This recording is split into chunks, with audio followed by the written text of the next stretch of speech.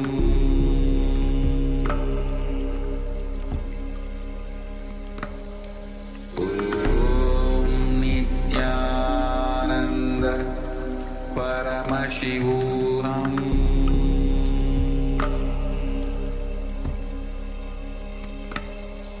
Om Nithyananda Paramashivoham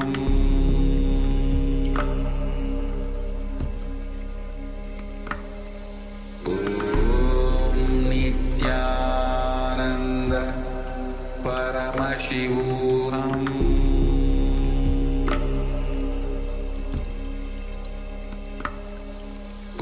Om Nithyananda Paramashivoham Om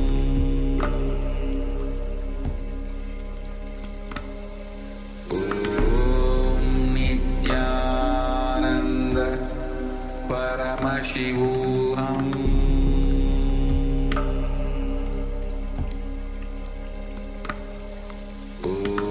Om Nithyananda Paramashivoham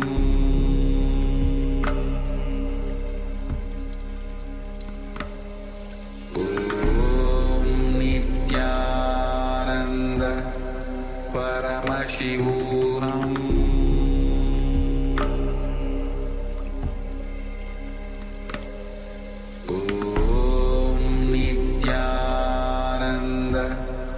Paramashivoham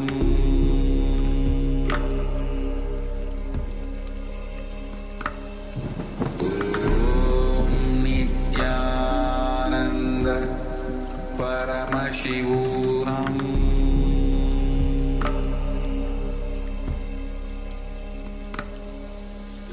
Om Nithyananda Paramashivoham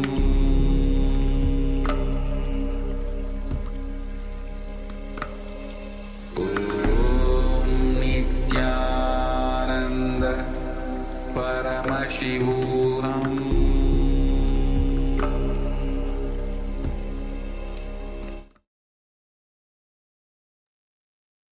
Now slowly, very slowly, you can remove your eye bands, you can open your eyes, and let's take a moment and share what was revealed to you through the power of third eye. What Swamiji revealed to you through the power of third eye.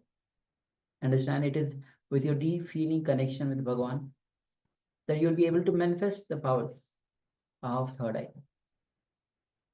Whether you are in the Adinam, whether you are in your place or anywhere in this world, wherever you are, when you have the deep feeling connection, straight away you'll have that oneness connection with Swamiji, and simply you'll be able to manifest the powers.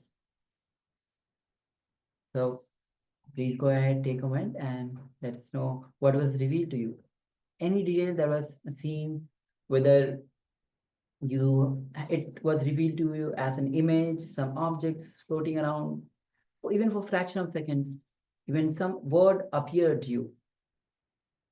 You might have had some feeling, some experience, or anything even related to what is there in the image. Do not hesitate to share, because it reveals it. Third eye revelations happens in so many ways.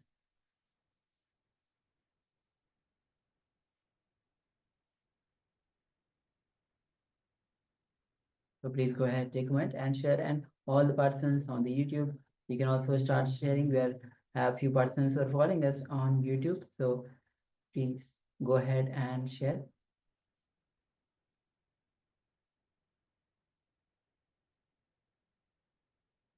It's important that you don't have any reservations, don't have any doubts.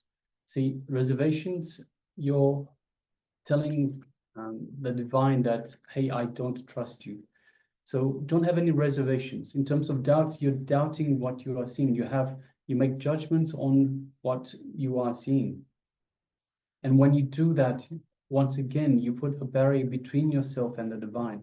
So it's important that you just trust whatever you are being revealed, trust just go with it. Write it down, share what is being revealed to you. It is through this trust, through this sharing, that you build up the trust, you build up the power manifestation, you build up the accuracy of the power manifestation. You open the floodgates for the divine to manifest through you.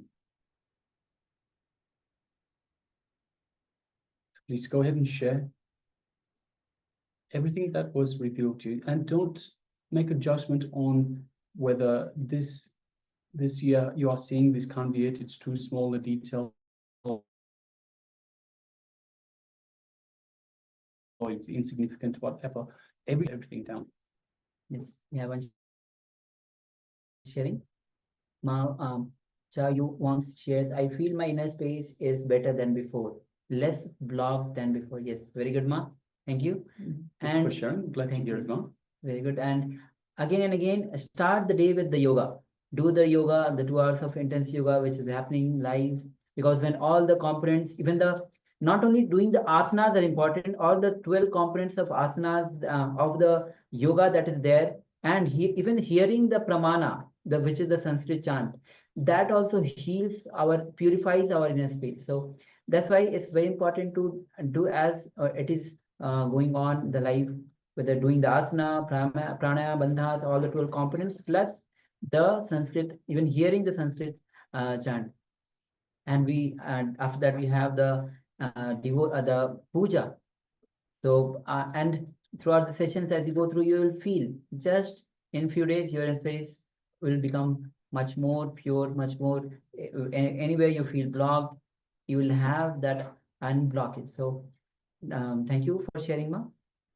We also have a sharing from Yang Hong that shares, in the evening, there are some dark clouds. So there's an evening setting with dark clouds in the sky, golden color, and a small amount of sunset glow. A temple, blue tiles, building eaves, the cross water bridge, white water, the light in the house. Yes, thank you very much for sharing, Ma. Lots of details. Thank you. All right. So with this, let's move to the verification. We'll be projecting the image on your screen. So yes, this is the image. Yes, so as you can see, we have an outdoor restaurant setting. You can see through the trees, there's a water body, possibly the ocean, and there are lights around. It is evening setting. There are wooden chairs and tables, and looks like paving on the floor. So yes, this is the setting. You can see some grass, some lights on the ground as well. A number of different types of trees. So yes, let's have a look. Yang Hong. In the evening, so it's kind of almost this evening is only. So some dark clouds, we definitely have some dark clouds in the sky. We have golden color. Actually, the light, if you just look at the light, it's definitely giving the golden color, small amount of sunset glow. It's not sunset glow, but the light itself is giving the sunset glow. Temple, we don't have temple here. Blue tiles, we don't have blue tiles, but definitely the color itself, the clouds is coming as blue. Building eaves, the cross water bridge, white water, the light in the house. So definitely the outdoor setting which is there, definitely we have the lights. So yes, Ma, thank you. Thank you for sharing. Thank you for manifesting and sharing. So again and again, go on manifesting the power. This grows oneness in you, and the moment the oneness grows in you, it purifies your inner space. Any blockage that you have, you unblock that blockages, you break one pattern within you. So go on continuously manifest the power. So thank you all for sharing, manifesting, and becoming a part of the power manifestation. All right, so with this, now we'll be entering into today's session itself. Today, Swamiji will be gracing us as Kala Bhairava Murti. And throughout the day, Swamiji will be guiding us through to experience the realm which is beyond death. And this is actually taken from the Nithyananda Spurana program. Nithyananda Spurana program is actually Nithyananda Spurana program, where means living in bliss. So when you experience the realm which is beyond death.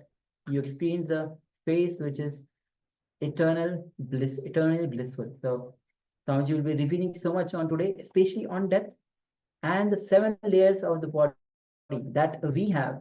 So the whole session is going to be about you, the 7 layers of the body that you have. Now actually Swamiji will be starting on revealing on how to be active 20 hours a day. Actually, this is a technique which Swamiji himself practices to be active for 20 hours a day.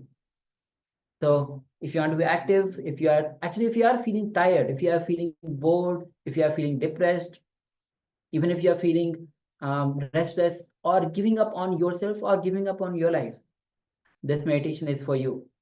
Because when you are 20 hours active, automatically you will not have any boredom, tiredness, depressive thoughts. Will not have thought of giving up on you or giving up on others.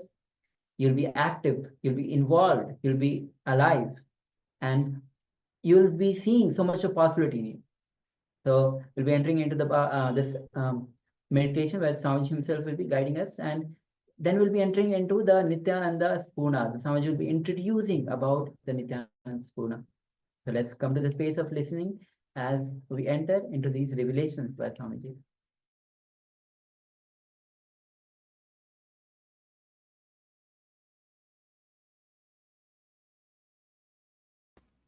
See, a real meditation is taking you beyond visualization.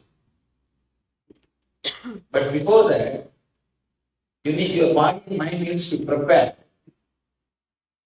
Even if you sit with closed eyes.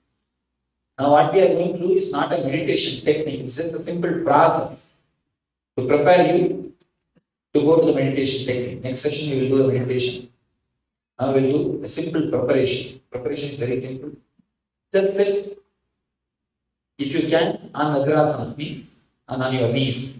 If you can't, just on the ground, a squatting way. And hum for 20 minutes. Simple humming. Let me show you. If I get the instruction, then you can do it. Simple humming with closed mouth.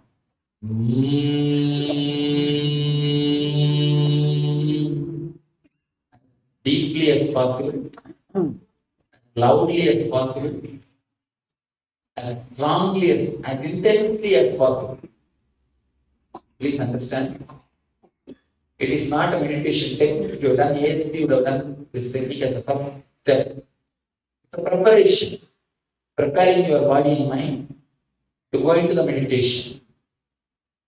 Anybody with heart problems, please don't do this technique. It's a very powerful technique. Just, you don't have to hum intensely. Just do the deep breathing, that's all. Slow, steady, deep breathing. For the people who have heart problems, slow, steady, deep breathing. Do only that. And all others, please do this humming intensely as possible, as loudly as possible, as deeply as possible. You can avoid sitting in the chair, it will be nice.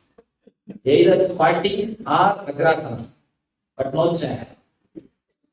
Really old, really sick means then you can have chair.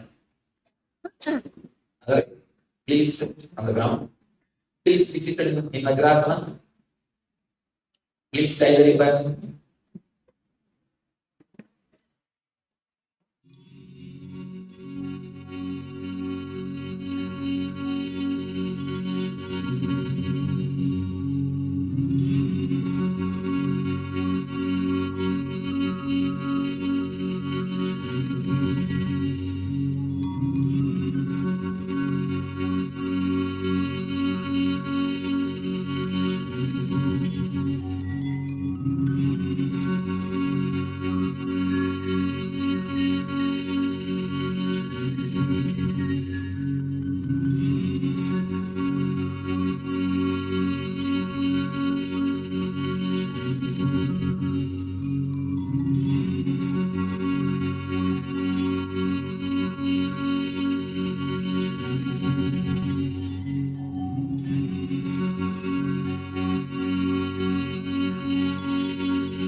you see me, whether India, USA, any country, at least 20 hours you will see me with the public outside. 20 hours per day average I work. It is just because of this one technique, one meditation technique. The fatigue will disappear forever. The chronic fatigue, the boredom will disappear from your system. All your senses, the physical senses will become alive and strong.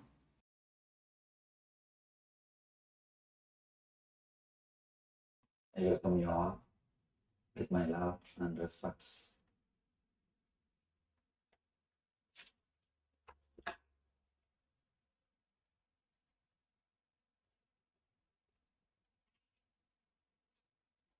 In Los Angeles,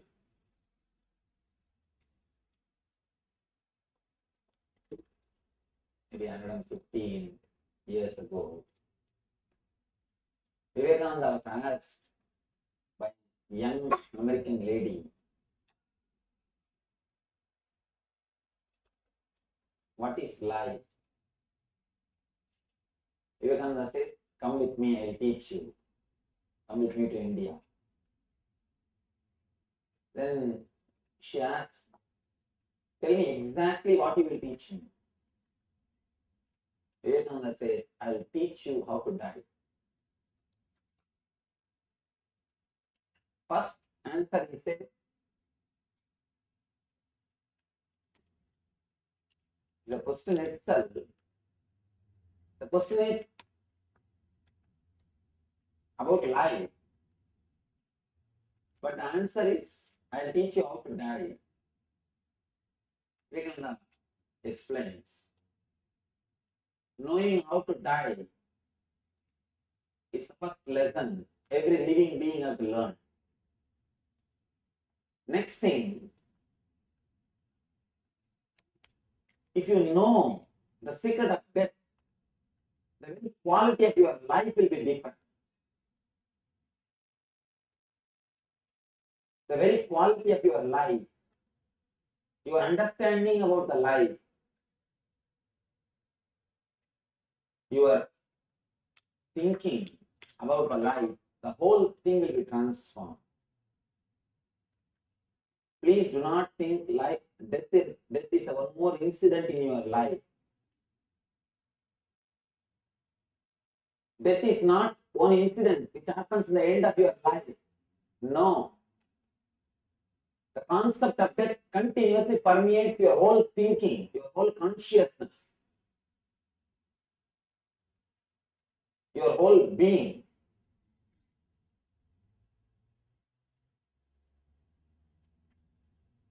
When the idea about death is clear, if you know how to die, you will know how to live. Living and living, both are two sides of the same coin.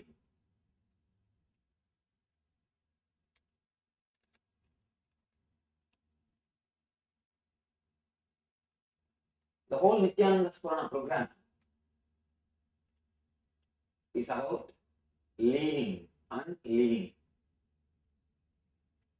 By giving the solid experience, the conscious experience about death,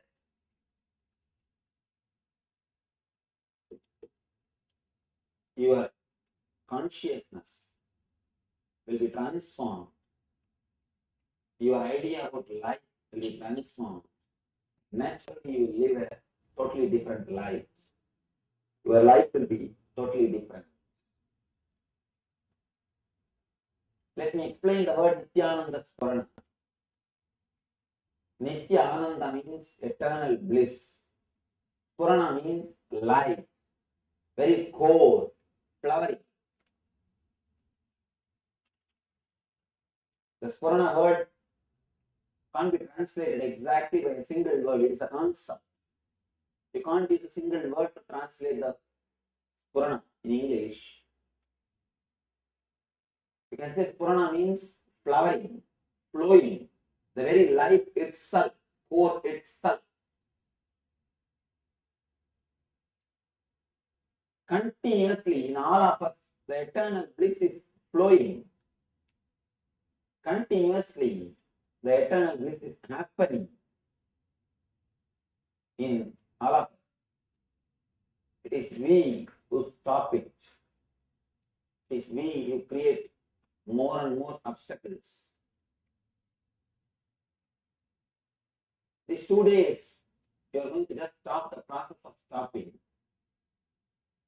You are just going to stop the process of stopping. Continuously, we are stopping the bliss flowing, bliss flowering. Now, we'll see that we stop that stopping process.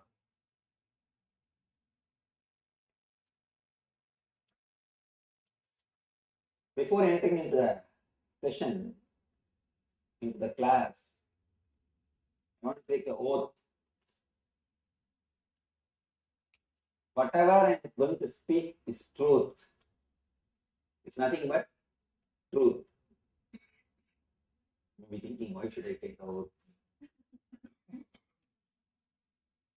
Usually, you don't listen to anybody. Please be very clear. We never listen. Even if you sit out of politeness, you do not allow the words to penetrate you and transform you. First thing, we may be sitting here and we will not. You can say, continuously you will be arguing with yourself. You will be arguing with whatever is expressed. If at all you manage to be a little relaxed, if at all you convince yourself to believe, even then you will not allow these words to penetrate you. You will just sit. The words will pass you. That's all. You never allow these words to penetrate you. Whenever somebody says something, if it suits with your understanding, your logic, you take those words. If it goes beyond your logic, you start suspecting. Maybe he's saying all these things for his own vested interests. We never believe anything. We never trust anything. We never allow any words to penetrate. Whenever you enter into conversation, you always have a shield. You always have a shield. You protect yourself continuously. Even when you are sitting and talking with somebody, you don't listen. You are continuously preparing your answer. You let him talk so that he will let you talk. That's all. You let him talk so that he will let you talk. The conversation never happens in our life. He just speaks. When he speaks, you are preparing your reply. The moment he stops, you start.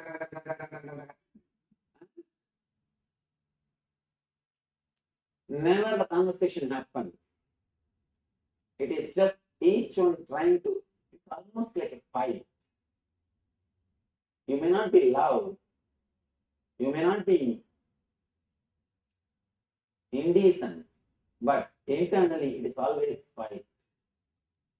We never listen. We forgot listening. We do not know how to listen. Here, I request you to listen. That's the reason I take the oath. I'm taking the oath. Whatever I am speaking is truth. Sometimes you need to express the truth as it is. Please understand. Truth, when it is expressed as it is dangerous for your life. Because your life is vested on lies. Your life is built on lies. Your life is built on false insurances. I always tell people, all life insurance is death insurance. Be very clear. Who will get, what is life insurance? After you die, somebody else will get the money. Who is waiting for it? And your insurance are really not life insurance. They are just false security. What can you do? Whatever insurance you can have, can it postpone your death in a single day, or can transform the quality of your death? No. Whatever we know as life, it is built on lies. All our vested interests, all our inspiration sources, the inspiration source decides the direction of your life. But our very inspiration source, the very root of our inspiration is a lie. Lie, asatya, or mithya. Then how can you expect the life to go in the path of truth? Life to lead you to the truth. Here, I am trying to express the truth as it is. Naturally, it will hurt. It will hurt all your vested interests. That's a beautiful Zen story. Master is like a rotating, dynamic diamond. We are also diamond, but covered with little carbon, little mud. When the diamond is covered with the mud, uncut diamond, if it goes near the master, automatically it will be cut and polished. But in the process, you need to lose the carbon. You need to lose unnecessary things which is covered on you. So whatever lie covered on your being, covering the diamond, naturally it will disappear. It has to be taken away. Only then you can shine. The Buddhists say, Manipatmeham. In the lotus heart, the jewel resides. When a truth is uttered and understood, it completely transforms whatever lies you are carrying, whatever amount of carbon you collected, whatever unnecessary things you accumulated, all those things will drop. Sometimes it hurts. Sometimes truth hurts. Here, we are going to work with the truth. We are going to inquire into the truth. That's a beautiful line, sutra, with which Brahma Sutra starts. Atato Brahma Jinyasa. Let us inquire into the truth. Let us inquire into the reality. Let us inquire into the Brahman. Brahman means truth, reality. Now, we have decided, let us inquire into the truth. It means what? We will have the courage to work with the truth. We will have the intensity to go behind it. One more thing, truth is so dangerous. Please be very clear. The moment you understand, it transforms your life, even if you don't want. So anybody who is afraid of transformation, still you have time. Because it will start haunting you. It will start straight away working on you. The ultimate truth never waits. The moment you understand, it starts working on you. The moment you understand, the process starts. Here, we are going to work on the ultimate truth. Truth about our life, truth about our death.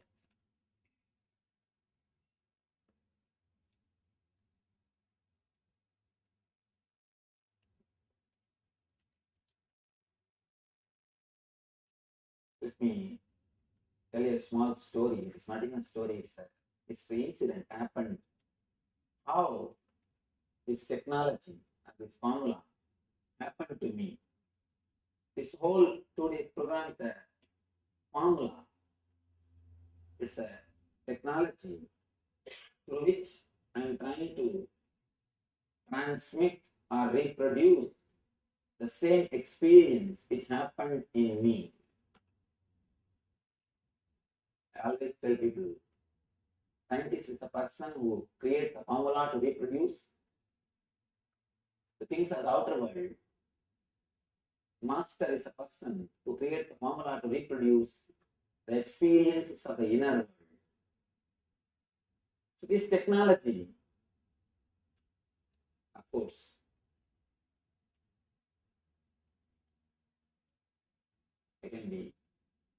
I'm happy, I can be a little proud. This works, the technology works. At least 1 million people have took this meditation. At least 1 million people have experienced the transforming power of this meditation technique. This technology to reproduce the same experience which happened in me. That's what I call Nithyananda Spurana. How this technology happened to me? How? I designed it. I was staying in Varanasi. Varanasi is the headquarters of Hinduism, practically. Every Hindu is expected to visit Varanasi at least once in his life. And every day floating population is 7 lakh, 700,000 people. Every day going inside the city and come out. 700,000 floating population. I was staying in Varanasi. There was an elderly monk, sannyasi, was sick. I was attending him.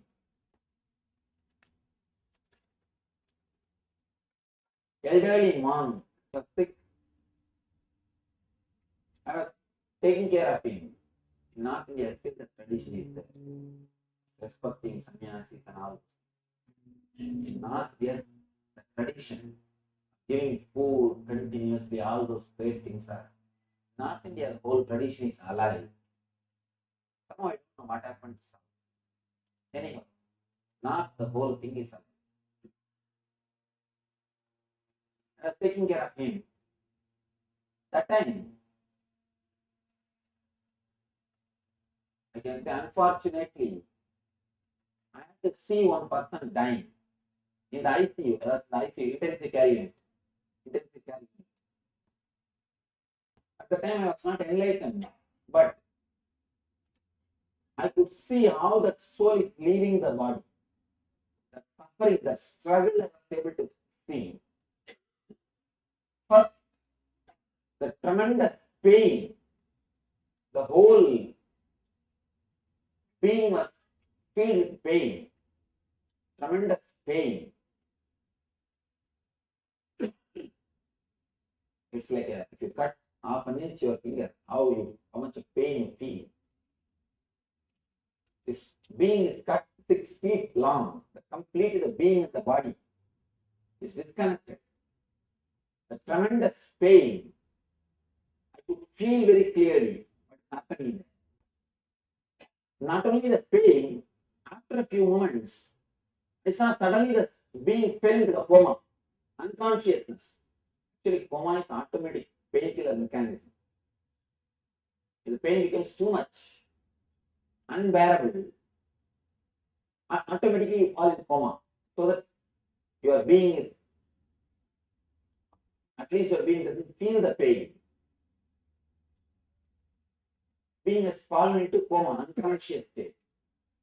The moment being fell into the unconscious state, the worst thing is whole samskaras, the engraved memory is open. See, as long as you are conscious, you can balance your mind and live. The moment you fall into the dream state, what happens? Simply those thoughts come up, and your dream is not under your control anymore. You are not the leader in your dream. Simply a dog chases you in a dream, or elephant chases you, or snake is trying to attack you. You don't dream, but you are not the master. Whatever you suppress, whether you have fear or anger or desire, it just comes up. And it is moving this side and that side. Your dreams are not under your control. The frequency of thoughts is more than the frequency of your consciousness. The number of thoughts is too much. So naturally, your dreams are not under your control. Of course, if at all your dreams are under our control, what types of dreams always you will have? We know. Of course, the dreams are not under our control. Same way, the moment the being slips into the unconsciousness, the thoughts which is happening in your inner space is completely out of control. It's like inside this room, 10 people are standing and kicking one football. One football from this side to that side and this car to that car, if it is kicked, how the football suffers? Same way. I saw very clearly the being suffering. One side, all the desires are kicking the football. The other side, all the guilt. On the third side, all the pain memories. The fourth side, all the pleasure memories are pulling. The football is just pull and push, kick this side and that side. And I could see the being suffering in that intense burning. That is what we call hell. Actually, hell is not geographical, it is psychological. Hell is not geographical. Be very clear. Hell is psychological. You don't go to hell, you carry your hell. You don't go to hell, you carry your hell. Just like a tent, you carry when you go for a picnic. You open the tent and install. Just like that. You carry your hell wherever you go and just you open and install. Whenever you need. You carry whatever is necessary to create hell. To create a tent, what all is necessary? This pillars, the sheet. Just like that, you carry all the ingredients, all the things which is necessary to create hell. Wherever you go, you just create it. I was able to see very clearly how the being suffered, how the being was struggling, how the being was suffering to get out or to move into the path, into the next life. It was a tremendous suffering. One more thing. When you suffer too much, you will feel like time is not moving. Time is eternal. That is why I always say hell is eternal hell. It is not chronologically eternal, but psychologically you will feel like time is not moving. You can see in your life. When you sit with somebody, some friend with whom you feel connected or close, even if 10 hours passes, suddenly you realize, oh, what happened? How time passed. If you are sitting with somebody who is continuously boring you, with whom you don't feel comfortable, what do you do? Every 10 minutes you see the watch. Every 10 minutes you think, oh, time is not moving. Time is psychological, it is not chronological. That is why in the Vedic system, the time is measured as kshana. Kshana means gap between one thought and the other thought. Gap between one thought and the other thought. If you can create gap between one thought and the other thought, it will be more gap. If you can create more gap between one thought and the other thought, your kshana can be even 1 year. For a restless person, kshana is microsecond. A restless person, his Kshana is microsecond. Person who is peaceful, relaxed, for him, the Kshana can be in 1 year. More the gap between two thoughts, more you will be blissful. The more you are restless, more you will be suffering. That is why we say, for Devatas, for the higher level beings, our 1 year is 1 day for them. Because the gap between the thoughts is less. For them, what is 1 day is for us 1 year. Because we have too many number of thoughts. Their Kshana is too big. Our Kshana is too small. When I saw the being suffering, for me it looked like just few seconds. But for the being, it's eternal. Because whenever you suffer, you feel like time is not moving. Time is not moving. Anyhow, somehow the being passed, he died. But the memory, the pain was there inside me continuously. It never disappeared. That you see an accident, at least next 3 days you won't be able to eat. You see an accident directly, how you suffer for next 3 days. Same way, I was suffering with that pain after seeing the whole thing. That sometimes you don't get extraordinary powers, you are saved. Sometimes the extraordinary powers, they disturb you too much. And you'll be able to see something, but you will not be able to help. You will not be able to do anything. Naturally, it is a suffering. It leads to suffering. Same way, I was also struggling. I was able to see, but I couldn't do anything. Anyhow, I left the Varanasi, but the Swami became all right. He did not die. He became all right suddenly. I left the Varanasi after some time. Maybe after a year, I had my own enlightenment experience. After the experience, I came to South. After 2 years, again once more, fortunately, I can say this time, fortunately, I was there to attend one more death. Again, I was healing one of our devotees in ICU, intensive care unit. I saw one person dying in the intensive care unit. This time, the moment he started dying, slowly the pain started happening. Immediately, I just wanted to escape from that place because of the last time memory.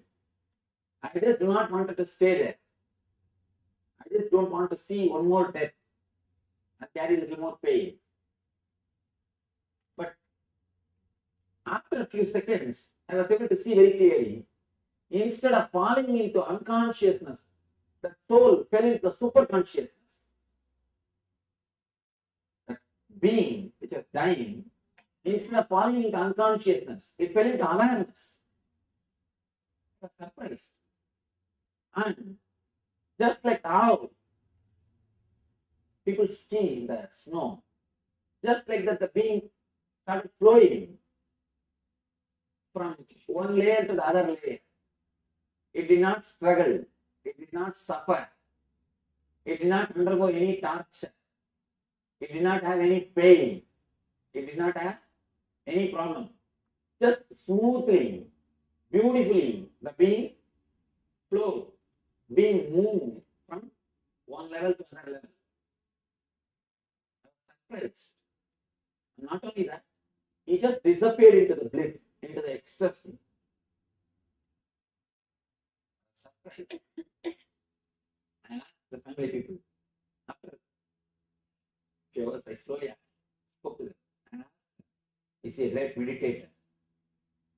Is he an enlightened soul? Because normally, ordinary people can't die so peacefully. It's a meditation. Why? They said that he is not even a religious person. He's not even a religious person. He's an atheist. I was surprised. How could this guy have such a peaceful, beautiful death? first thing, other soul, first time when I saw that, the soul was suffering and struggling. And this being, such a peaceful, beautiful death. How? Why? Why that soul has to struggle and the soul is so peaceful and blissful? For him, death is a blessing, so ecstatic. Why should this soul be so blissful? And why should that being suffer, struggle so much? I was just surprised, I was shocked. I started contemplating. I started thinking, how? Why one soul should suffer, the other person, other being should peacefully pass away? After the contemplation or a deep meditation, the knowledge which descended on me, or knowledge which happened to me, or the technology which happened to me is this whole NSP.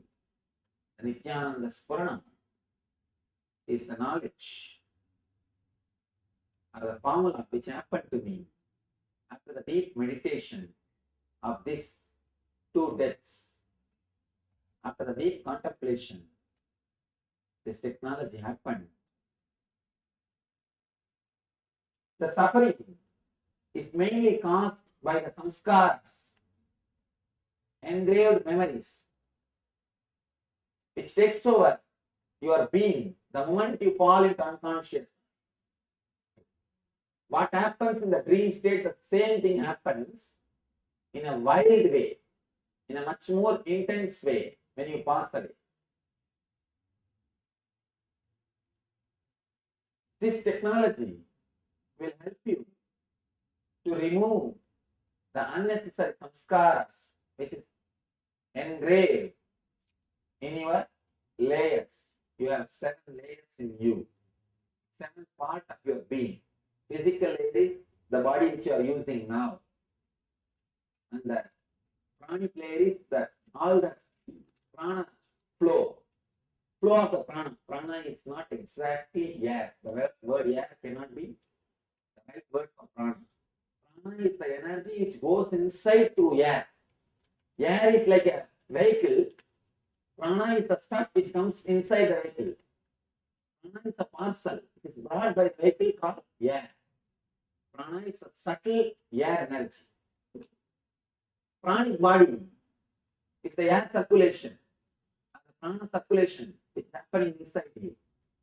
The third, mental body. Mental body is the inner chanting, which continuously happens in you. The fourth is etheric body. All your collected emotions is called etheric body. And fifth, causal body is the deep sleep. The deep sleep, what state you fall, that's called causal body. And cosmic body is all your joyful memories. The nirvanic body is your pure consciousness. 7 layers you have. In all these 7 layers, so many unnecessary engraved memories, samskaras are inscribed. Only these samskaras continuously create more and more and more trouble for you. They continuously create more and more misunderstanding. They continuously create more and more trouble. This technology will help you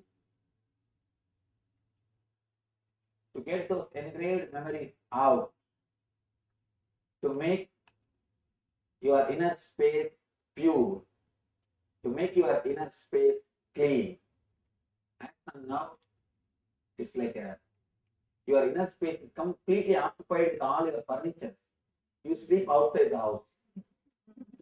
You put all the furniture inside and you are sleeping outside. Now here, I am trying to remove few unnecessary furniture so that you will have a place to sleep inside the house. This whole 2 days program is a technique or technology to remove the unnecessary engraved memories from your inner space. So that when you live, you can live blissfully. When you leave, you can live peacefully. Person who doesn't have engrams or samskaras for him, death is liberation and celebration.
She is asking a question, how the death will be. See, if you have lived at least few minutes of your life without using the body and mind in deep peace, even few seconds, once in your 80 or 90 years, even once, when you leave the body, that moment only will automatically come up, because deepest experience which you had when you are in the body only will open up when you leave the body. See, leaving the body is like a boiling your system. When you boil something, whatever is deepest, that only will come up first. Am I right? Even when you boil the potato, the very strong potato, which does not move, only that will start getting the effect first. The smaller pieces will get the effect later on only. Understand? You have a wrong idea. If you know cooking, you will know. The strong piece only will have the first effect, usually. If you are cooked by yourself, you will understand. Not as you think that the temperature does not go to the mild smallest potato, then big potato, then biggest potato. No. Because it is the biggest body, it attracts more heat. It attracts more heat and more attention. Even in travel, you see big people will attract more attention. Anyhow, strongest experience which you had in that 70 or 90, 80 years old, 80 years, that only will come up when you are boiled by the death pain. Even once you had the glimpse of being without the mind or the body, that is why I say, attend NSP, only one NSP sincerely, nothing else. Nothing else. I promise I'll be there when you die. See, it's a simple science. It's a simple science.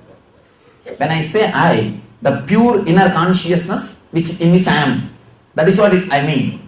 See, when I say I, that is what I mean, and from there only that I comes. The pure inner space, I try to insert into your system by at least 1 or 2 seconds. See, you don't need 1 hour or 2 hours. If you have, that is beautiful. 1 or 2 seconds. If your mind and body unclutches from you, that is enough.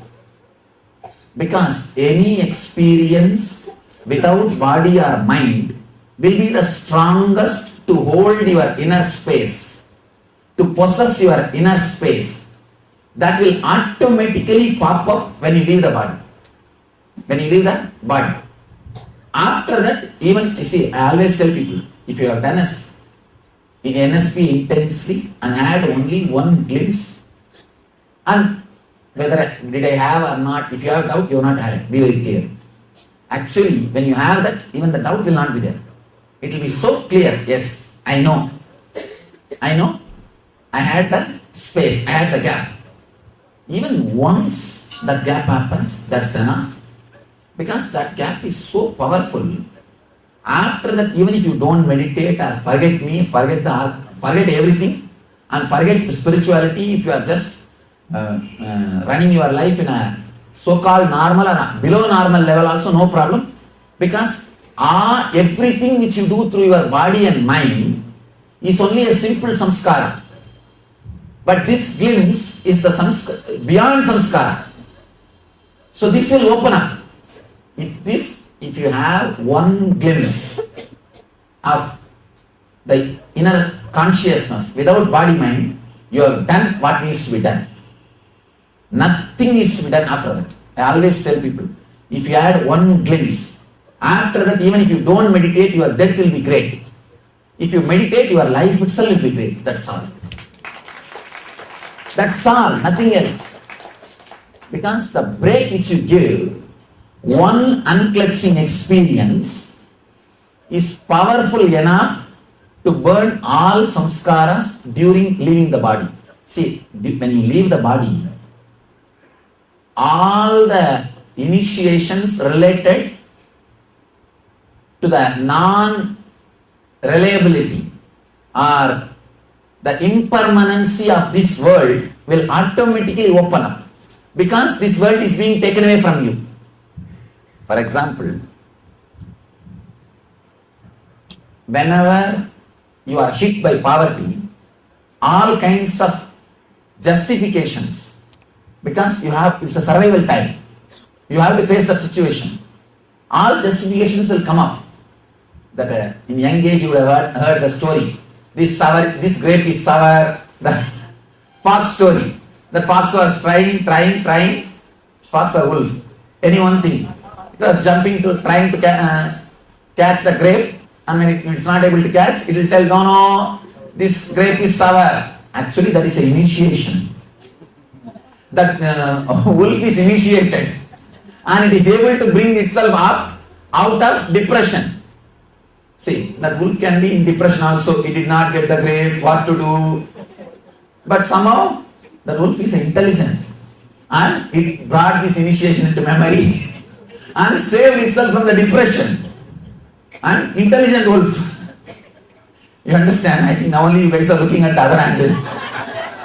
Always you looked at this angle. But this is the truth. So whenever you are under the survival threat, depression, your system will bring this kind of initiations up automatically. So during the death, by your very nature, you will start collecting all the great things you did in your life, all the glimpses you had in your life, the highest conscious glimpses. Some masters you met, you criticize, even those people you will call and you will fall at all their feet. That is why during death fear, all the atheism will disappear. Automatically all atheism will disappear, all criticism will disappear, everything will become clear. And if you had even one glimpse, that is enough to nullify all your engrams. All your engrams. This is so powerful, this one glimpse, that will act like a light to travel through the wide forest of engrams. One light, one lantern is enough to travel through 100 miles of forest also. You don't need second lantern. And this is a one glimpse is more than enough to travel throughout the journey. Because engrams at that point will be only in black and white. This whole world is engram, samskaram. This whole world will be only black and white. Only this glimpse, tejas, will be in multicolor. Sourceless light, one glimpse which you had, the unclutching experience, or the experience beyond body and mind, that only will be multicolor. Simply your attention will be attracted to it, and you will go behind it. You will go behind it. That's why I always insist. Even one glimpse is more than enough to save you from the depression, to bring you out of the depression. So if you had at least one glimpse, death will be such a beautiful, relaxed, liberating experience. Because the restrictions are removed. See, death is the liberation from all responsibilities of the body and related to body. Now all your suffering and responsibilities, why? Body and related to body. Am I right? So death will become a great freedom from all these responsibilities of body and related to body. If you have this one glimpse. Otherwise, when you leave this body, you will suffer so much because of the suffering, and you will miss this body. See, if you miss, the most loud thing in your life is what? Your body. So naturally you will miss the body terribly. You will take the body immediately within 3 kshana. You will run to take any body. The person who misses his old lover will run and fall for anybody. Because he is missing so much, he does not see the qualification. He does not see the all his scale. The second time he says, no, I need somebody too lonely. and he falls for anybody, anything. That is the way the problem will be there. If you are missing your body and mind during the death, it will be too shocking. You will not be able to handle, and you will run and catch some body.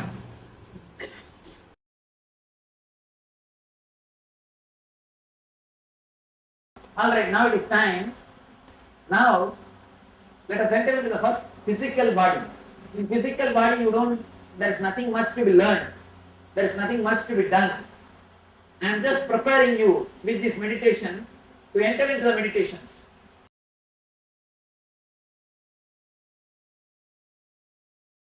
Now, what you are going to do is not a meditation technique. It is just preparing you. Preparing your body. It's like warming up. Preparing your body to enter into the deeper levels, deeper layers. The physical level, nothing much needs to be done. Whatever can be done, you are doing. Whether giving food or anything, you are already doing. All we need to work is only inner level, inner layers. Second layer onwards only. But the first layer, we will prepare the body so that this next 2 days we will be able to meditate. Just for that. It's a simple guided meditation. If you have done Arogya Spurana, you would have done it.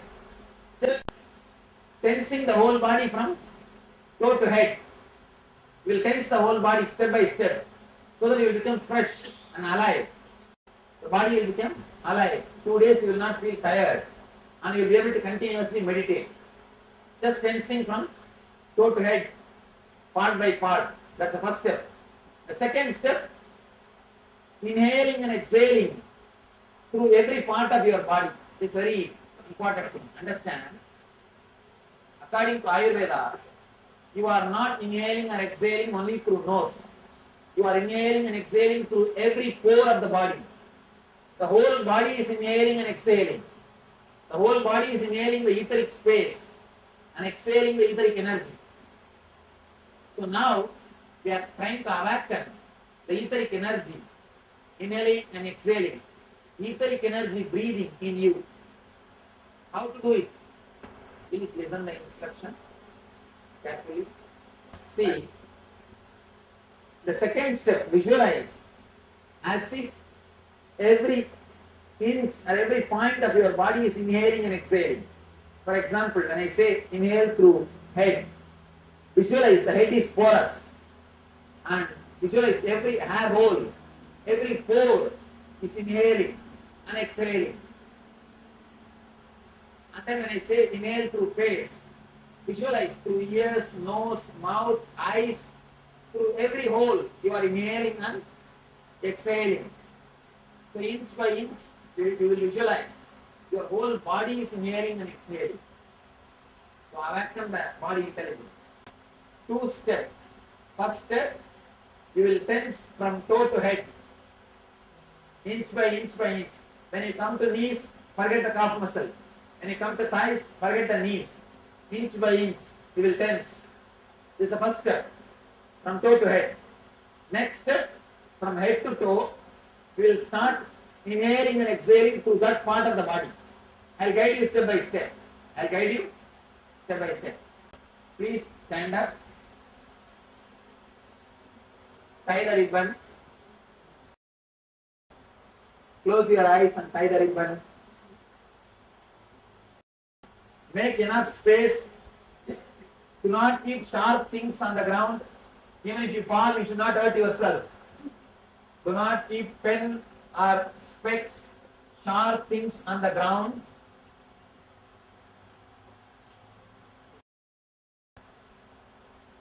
At least give 1.5 feet gap between both the legs. Between the feet, at least there should be 1.5 feet gap.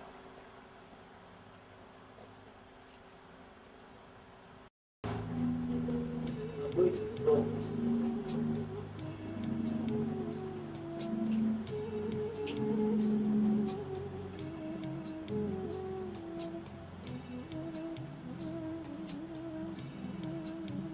Inhale and exhale as slowly as possible, as deeply as possible. Very slowly, but very deeply.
Concentrate on your feet.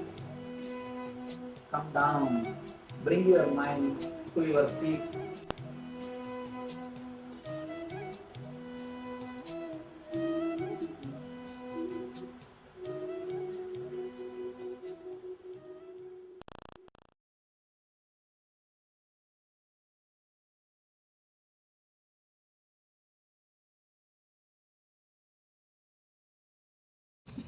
Today we are going to do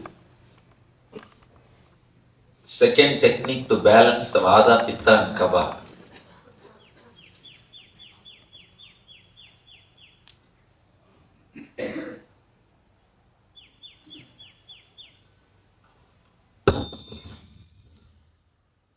I can stand so that all can see. So yesterday we worked on just verbalization, means just the sound.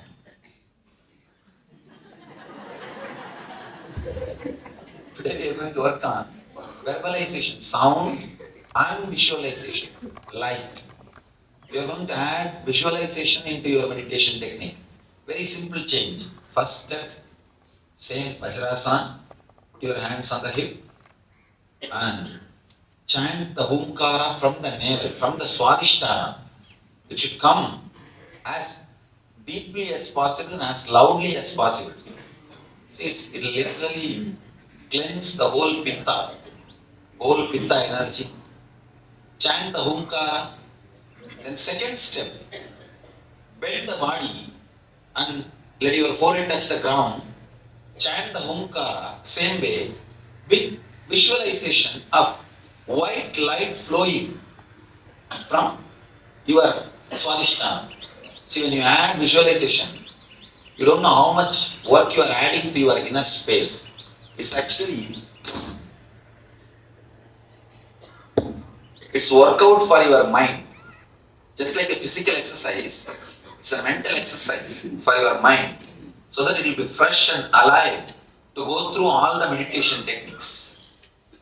First step, sitting in Vajrasana, have your hands on the hip and chant the Humkara from the navel. Second step, bend your body, let your forehead touch the ground and chant the same Humkara, H-O-O, Humkara sound, but add visualization. Add one more thing.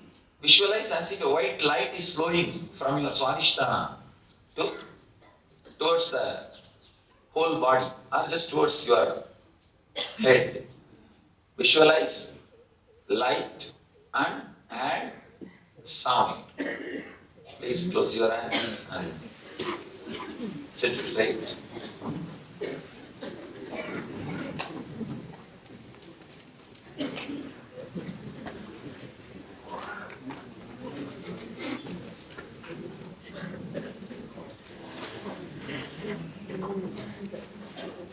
Either one.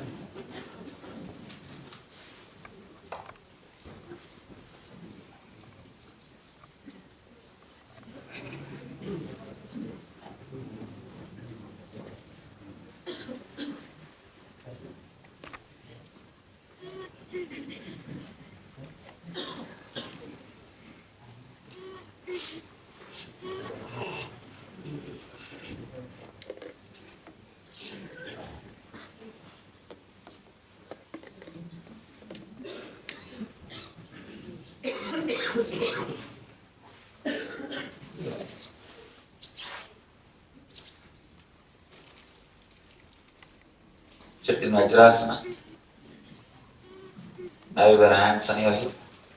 Chant the Humkara as intensely as possible.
Om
Relax. You can open your eyes.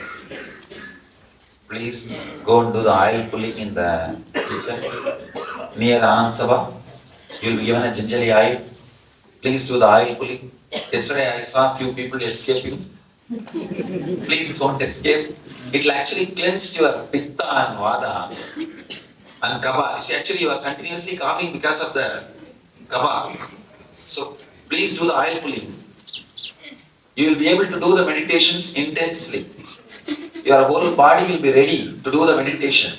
I am trying to help you from all sides, using the best things of yoga, best things of Ayurveda, best things of cleaning things, cleaning traditions. We have many traditions to clean our navel and clean our throat. And of course, best things are Vedanta and meditation. So please do not think, oh, oil pulling and all is too small thing for me. And these are all too cheap. This Swami is telling me to do all these things. Please don't think. I'm not condescending. I really mean that it will help you. Especially these meditation techniques. It will really help you if you can do it. Please have oil. Finish your oil pulling.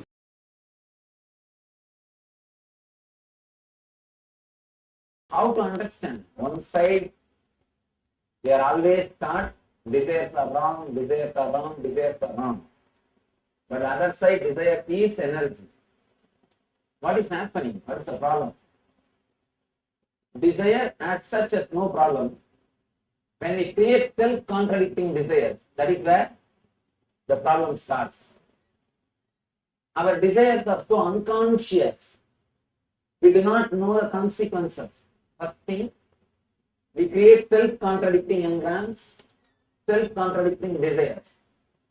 Next thing, two separate desires which are contradicting. In one desire itself will be self-contradicting, and two separate desires which will be contradicting. One side you don't want to take any responsibility. Mind wants just to be free from all responsibility. Other side, it wants all the comforts. This is two desires contradicting each other. You always visualize lying in Hawaii beach without any responsibility, having vacation. Always you desire for that. The other side, you want all the money to fly to Hawaii and to book your resort for everything. Both desires are self-contradicting. Because if you have to fulfill one desire, the money, to go to Hawaii and book resort and relax, you need money. For that money, naturally, you need to work. The other side, you want to always relax. What to do with these two desires? Then you will be working, thinking of lying and resting in Hawaii beach. And when you are lying and resting in the Hawaii beach, you will be thinking of all your work. That's all. When you create something which is contradicting each other, you create a confusion. And you will be doing that when you are doing this, you will be doing this when you are doing that. This is one type. The other type, in a same engram, same samskara, creating self-contradicting. Just today morning I was telling. For example, if you have a headache, saying, I should get rid of this headache. Then every time you are giving power to the word headache, you are giving power to the concept headache. Naturally, it will never leave you. Whatever is again and again repeated in your inner space becomes powerful. It gets power. It just settles down. It is deeply inscribed in your inner space. And naturally, when it is inscribed in your inner space, it becomes powerful. In the single statement itself, you create a self-contradicting or two separate self-contradicting. Now, third thing which you need to understand, how you handle your desire energy. When the desire energy, if it is handled Only 3 levels you handle the desire energy. 1 level, too many desires. Too many desires will always be self-contradicting. Even 2 desires will be contradicting, self-contradicting. For example, you have one desire to leave this room, this hall, through that way. You have another desire to leave through this way. Now these 2 will be contradicting and you will be running between these 2 gates, that's all. Any 2 desires will be self-contradicting. This is the 1 level, how you will use the desire energy. Second, there is only one desire, only one object without second. When you are having only one object, you will fulfill the desire, then suddenly you feel the emptiness. It is not worth fulfilling. The third level, there will be no object, just overflowing, bubbling desire energy. Desire without object is what I call life. Living energy. Desire without object is what I call bliss. Energy, bubbling energy, but without directed towards any object. You can see that energy in the kids. They will be just flowing, overflowing, bubbling, but not towards any particular object. 3 levels. First, 2 different desires contradicting each other. Second, same desire self-contradicting. The third, 3 levels of using desire energy. 1 with too many desires. Second, with 1 desire, but after achieving feeling emptiness. Third, desire without object. Now, if you start purifying your desire energy, you will come and stand in this state, desire without object. Pure overflowing energy, enthusiasm, inspiration, but not directed towards one object. Just overflowing for no reason. That's what I call bliss. When you purify your desire energy, you come and stand in this state. This state is what I call satori or samadhi, glimpse of samadhi. Thoughtless awareness happens to you when you are aware but not particularly aware of some object. As long as you are aware of some object, you will have desire about it. Here, you are aware but not towards any object. You are just in pure awareness state. By refining your desires, you can reach the pure awareness state. Not by suppressing, but by refining. In the pure awareness state, you will not have desire. But if you start directly fighting the desire, you will not achieve the pure awareness state. That's the mistake all the religions have done. Because in pure awareness there is no desire, they started thinking if we stop all the desires, we will achieve the pure awareness state. No. It is not vice versa. You can't achieve the state by creating the status. Now, we will do 3 different level things to work on our own inner space, especially in pranic layer. First, whatever desires you have, bring them all to conscious level. Now there are so many sitting inside, and you fight with them. Because you fight with your desires, they are not expressed to you properly. You always suppress them. Because you suppress them, even you don't know what desires you carry. Your own desires become unconscious to yourself. Now, first time, open it to your own self and bring everything to conscious layer. Be very clear what you are thinking. Completely be aware of what your desires are. Whatever you are thinking, just pen down You are not going to show to anybody. You are going to have only for yourself. Just pen down the whole thing. Then we will start editing how we are creating self-contradicting engrams, self-contradicting desires. We will understand. And the third, we will infuse energy into the desires. One more thing. Mahavir says beautifully, when you come down to the planet Earth, you bring enough of energy to work out all your desires. Then why are we feeling that we don't have enough money, enough time, enough energy to enjoy our desires? Why do we feel we don't have enough? Please be very clear. It's like from here you go to downtown taking $10,000 to buy a car. After going there, you see one of your friends. He calls, no, come, let us go to the electronic shop, Price Electronics. You go there and get TV, fridge and buy all this electronic stuff and blow up all the money. Then after that, if you want to have a car, you can't have.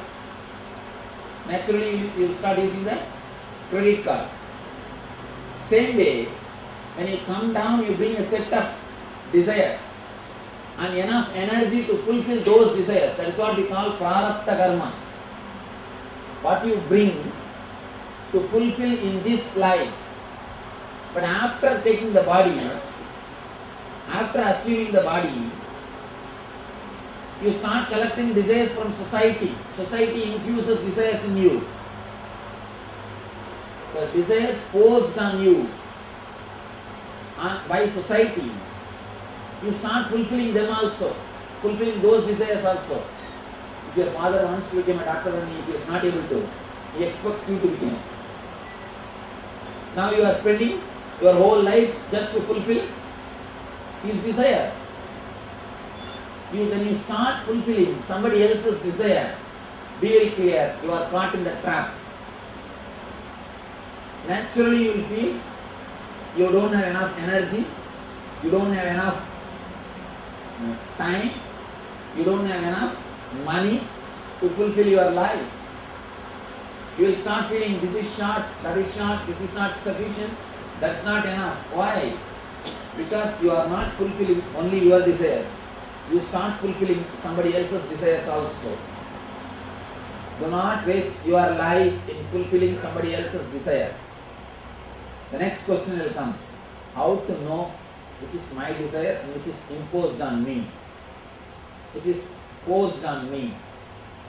When you infuse consciousness, when you meditate on pranic layer, whatever is imposed on you, all those desires will automatically drop. It's like shaking a tree. If you shake a tree wildly, whatever dry leaves are hanging, all those things will drop. Leaf belongs to the tree, that will stay. But all the dry leaves will fall. Same way, now we are going to shake the pranic layer. By a particular meditation, when you infuse energy into pranic layer, when you flood awareness into the pranic layer, when you bring your consciousness to the pranic level, prana energy to the pranic energy, whatever desires which is not yours, imposed on you, will automatically drop and die down. Just last MSP in Vancouver, one devotee, he was telling me, he did already one MSP, second time he came. He says, Swamiji, I thought that when you said the desires will drop, maybe I have to believe.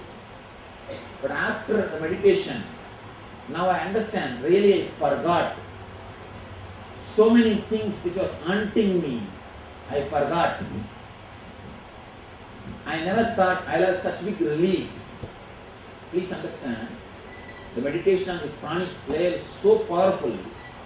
Actually, your dreams, your desires and this world, all three are made of same stuff. Your dreams, your desires, this world, all three are made of same stuff. Very difficult to understand. but truth. All three are made of the same stuff. When you work on the pranic layer, you clear all the three. When you clear some one thing, all the other two are automatically clean. Now, when you meditate, work on the pranic layer, automatically you will see, even if you force your mind, doesn't go behind desires. The pranic layer, when we do meditation, we will be doing that only. You will be just going behind all the desires, one by one. Just leaving them completely. Suddenly you will see your mind comes back again and again to only one or two desires. All other things are dropping. They are not there anymore. Just they are disappearing. That's what I say. When you shake the tree, all old leaves drop by themselves. You don't have to do anything.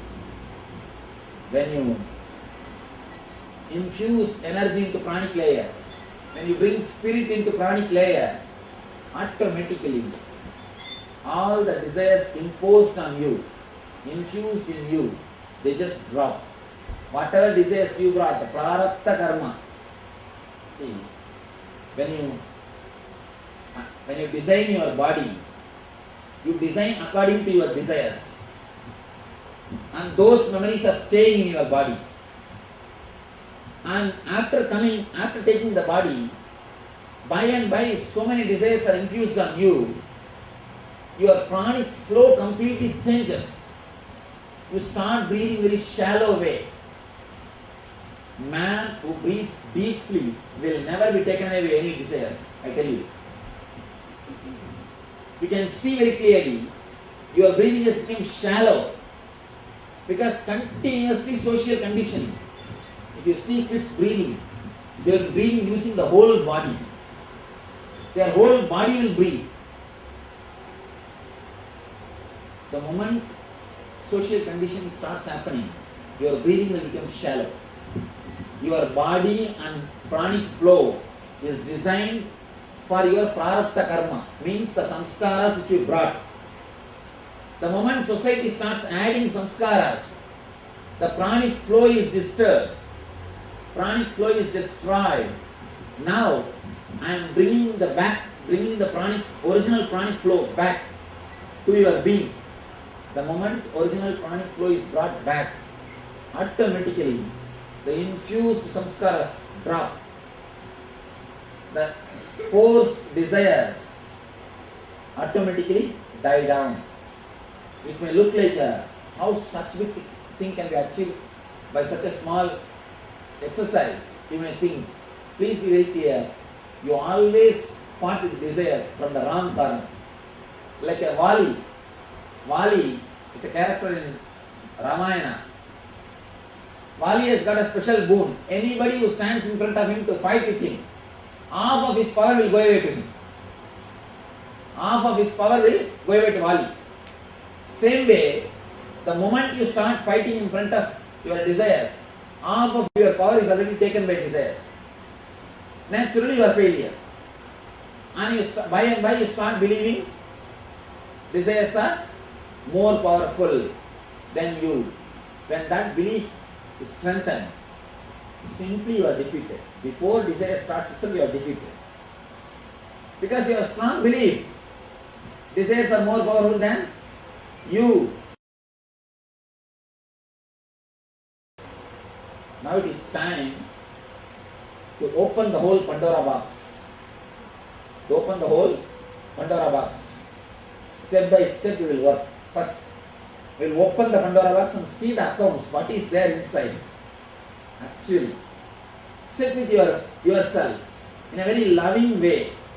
Do not condemn your desires. Do not suppress them. Let your mind express one by one. Remember every desire. Whatever you wanted to have in your life. Usually the four major clarification. Few major classification. I can say, not clarification, few major classification. First thing, the desires for sense pleasures, desires for name and fame, desires to possess things, and desire for spiritual experience. These are the four major layers. Of course, there will be one more category which cannot be classified. Open up and start writing as you think. Please understand, do not edit when you write.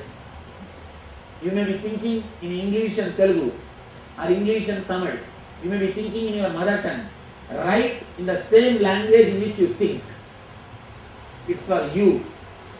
Then we will work how we will analyze how it is self-contradicting or how we are creating self-contradicting engrams. Then we will work on the pranic layer meditation. Now please take a notebook, and if you wrote your notes which you are going to take to the house, please do not write in that page, because the page in which you are writing the desires, tomorrow you will destroy it. So take a new page and start writing. Take your own time. Please do not condemn, do not suppress, do not judge yourself.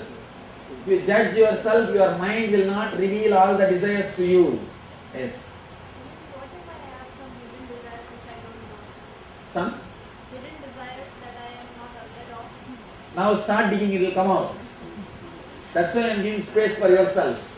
Can you, Swamiji, can you please repeat the classifications once again? 4. Desire for sense pleasures, like a thing to see good things, to hear music, to taste, for touch, sense pleasure. Next, desire for name and fame, recognition. Third, desire to possess more things. Why not have a resort in Hawaii? Why not have a cottage in Tirupati? And fourth, desire for spiritual experiences. Always fantasizing, sitting straight in a resort and beautifully meditating. I have seen always people fantasize about meditation, but they never do meditation. They always think in a sea beach or on a hill, I will be sitting straight, merged into myself. When they go and sit there, only they will understand the mosquitoes and start beating the mosquitoes. And restless. That's why so much of meditation mats are sold, but nobody meditates. I have seen so much of our meditation books are sold, CDs are sold, mats are sold. People buy and put it in the garage, that's all. Huh? That's all.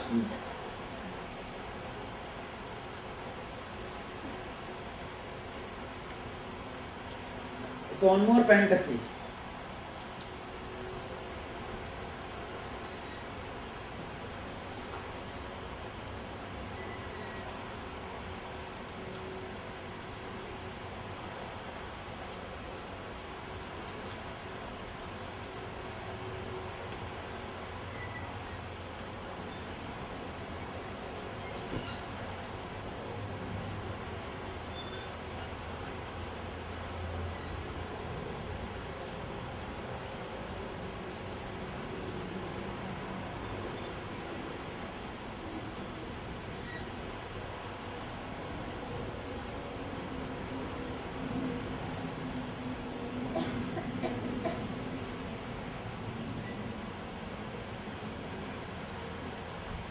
Please write in the same way in which you think. The same words. Do not edit. Do not change words. Just write in the same way. Only then you will start opening up to yourself. It's like you are having appointment with yourself. You give appointment to so many persons. Now it is time to give appointment to yourself.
When you designed this body, and set of desires are imposed on you by society.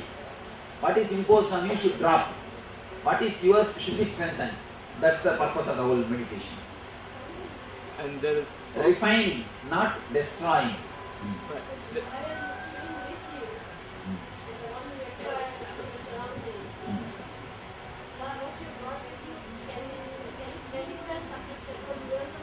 Yes, yes, yes. Because it's prarabdha. Na? Prarabdha means you brought it with you. Only when you don't work out your prarabdha, you suffer cancer. Cancer happens to a person who doesn't work out his prarabdha.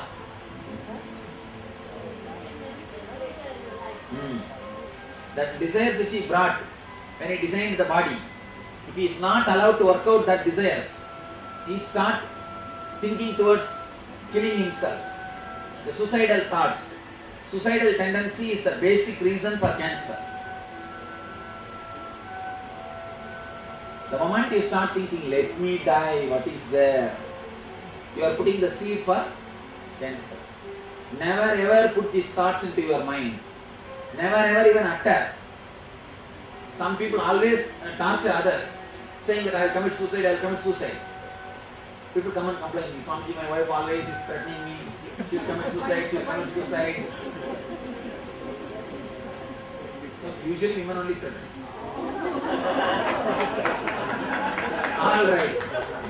Alright, men, husband, okay. And some people, when people come and complain to me, I tell them, tell her to do at least that properly. At least let him do that properly. Let him or her. Anyhow.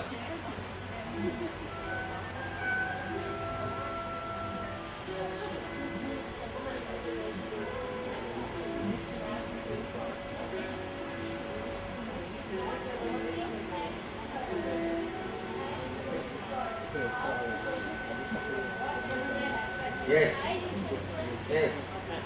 The child clearly decides. I mean, the body itself is designed according to your desires only. That's what I say, that biology of belief. He very clearly proves the idea which I am saying. He says there is something more than your DNA and cells is controlling you. That force is directly attacked or directly related to your positive or negative thoughts. What's his name? Julius Lipton. Bruce Lipton. His name is Bruce Lipton. But did a beautiful research. I went through the book. Amazing book.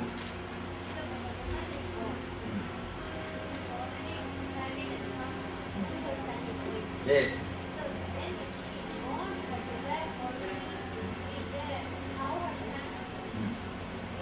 Not only son. Yes.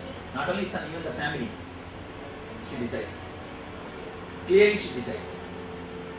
She chooses the diagram. At least the main course, the person chooses. Clearly, they choose. There are something like a house, size of the house, size of the car, these all can be imposed by society. But these basic things, like a marriage and son and all these things, are, we bring the plan. We bring the plan.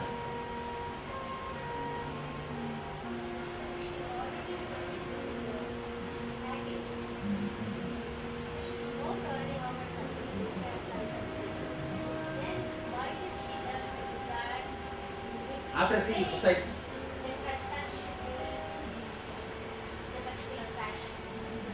After seeing society. You see the society and pick up these models. Oh, our son is like this, his son is like this, mine also should be like that. After seeing society, we pick up the model, we pick up the idea.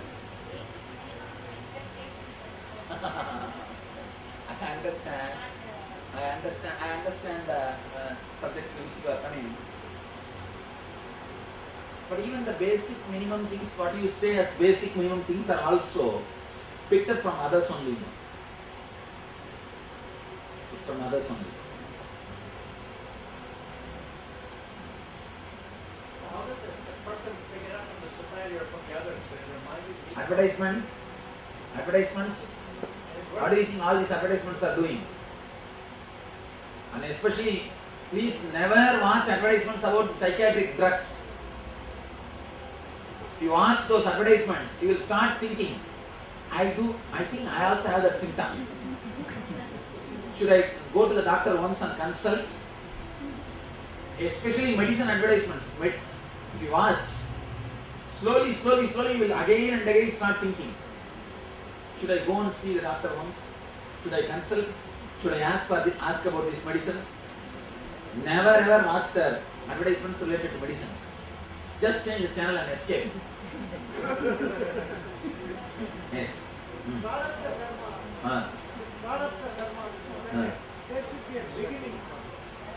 Beginning part. That is, you are straight away coming to the same point. Anado Brahmaninyasat. Actually, the beginning of the prarabdha is so subtle, it can't be explained logical words. You understand?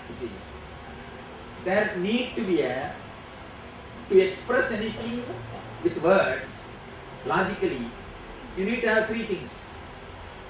The experience, and the person who listens, and the bridge to express. All these three doesn't exist in the earlier time, the origin. Only when it comes to the level of certain amount, you can catch it by hand. See, a bacteria can never be caught by hand, caught in hand. But if it grows to the size of fish, you can catch it by hand. Hand is like a logic. It can catch only the fish size, not the bacteria. You are asking, why not we catch the bacteria by hand? It is impossible. In that level, the explanation doesn't work. That's the problem.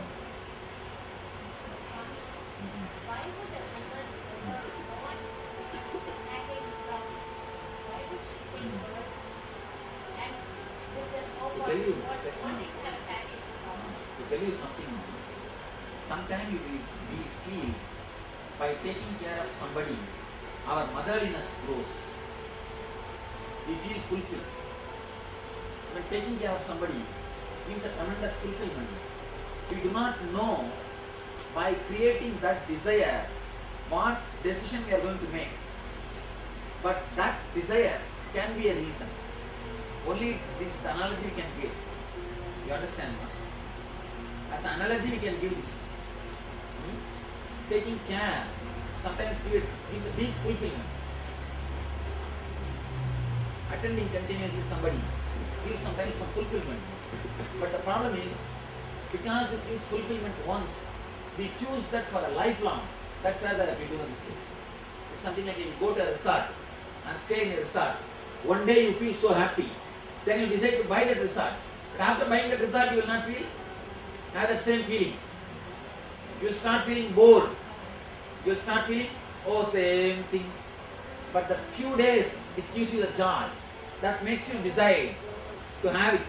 It's like one person goes to Arunachala, and after staying 2-3 days, he goes to Ramamaharshi and says, Bhagavan, such beautiful hill, such beautiful place, such wonderful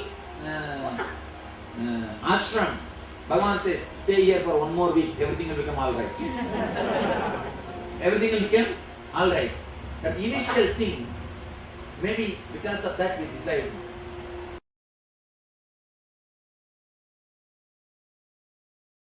It's time to open the whole Pandora box.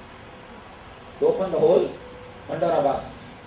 Step by step we will work. First, we will open the Pandora box and see the accounts, what is there inside.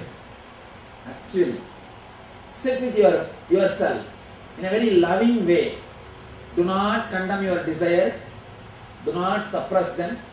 Let your mind express one by one. Remember every desire. Whatever you wanted to have in your life. Usually the 4 major clarification. Few major classification. I can say, not clarification, few major classification. First thing, the desires for sense pleasures. Desires for name and fame. Desires to possess things. And desire for spiritual experience. These are the 4 major layers. Of course, there will be one more category which cannot be classified. Open up and start writing as you think. Please understand, do not edit when you write. You may be thinking in English and Telugu or English and Tamil. You may be thinking in your mother tongue.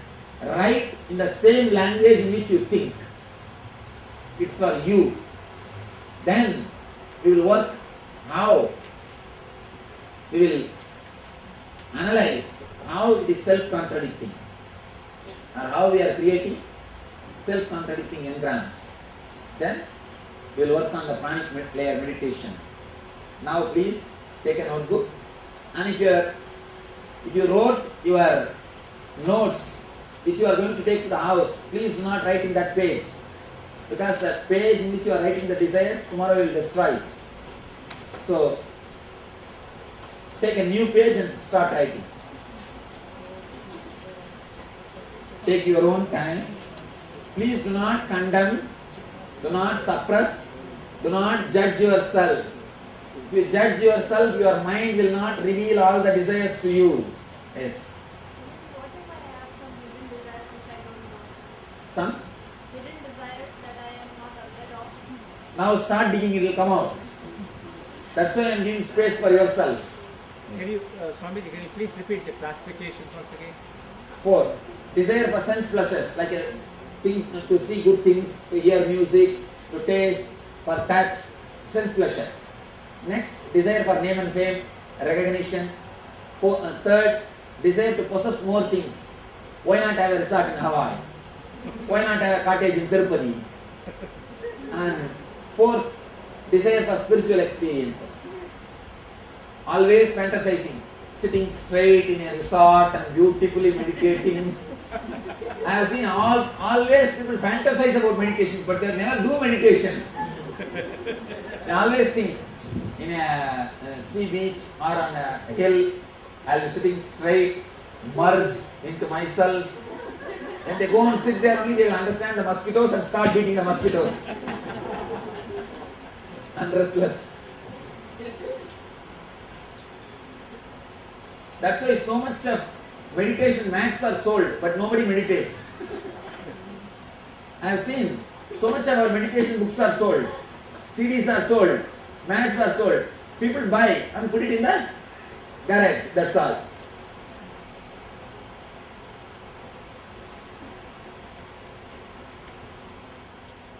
So one more fantasy.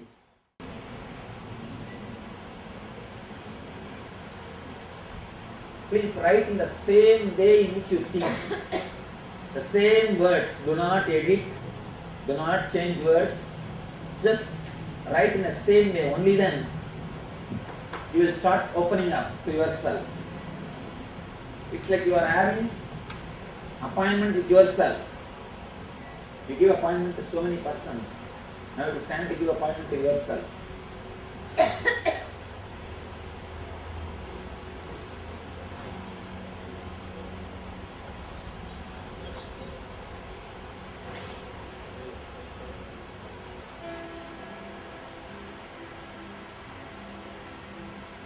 When you designed this body, and set of desires are imposed on you by society. What is imposed on you should drop. What is yours should be strengthened. That's the purpose of the whole meditation.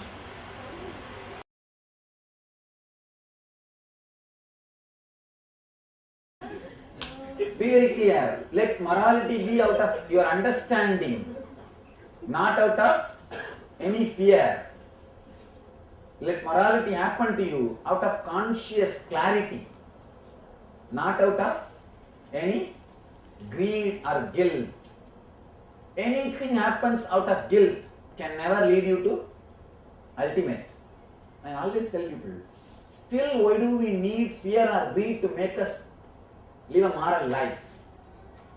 Only kids need candy. Only with kids you can tell them, hey, if you do that, I will give you candy. If you don't do that, I will beat you. If you are a child, it's okay. Even after growing, if you need candy and punishment, we are mentally retarded. True. Still we need the hell and heaven candy. The hell and heaven to be moral. Still we need cop's car to maintain our speed. It means what? We are mentally retarded. If you don't see the cop's car, what do you do? Automatically one push. That 5 miles grace.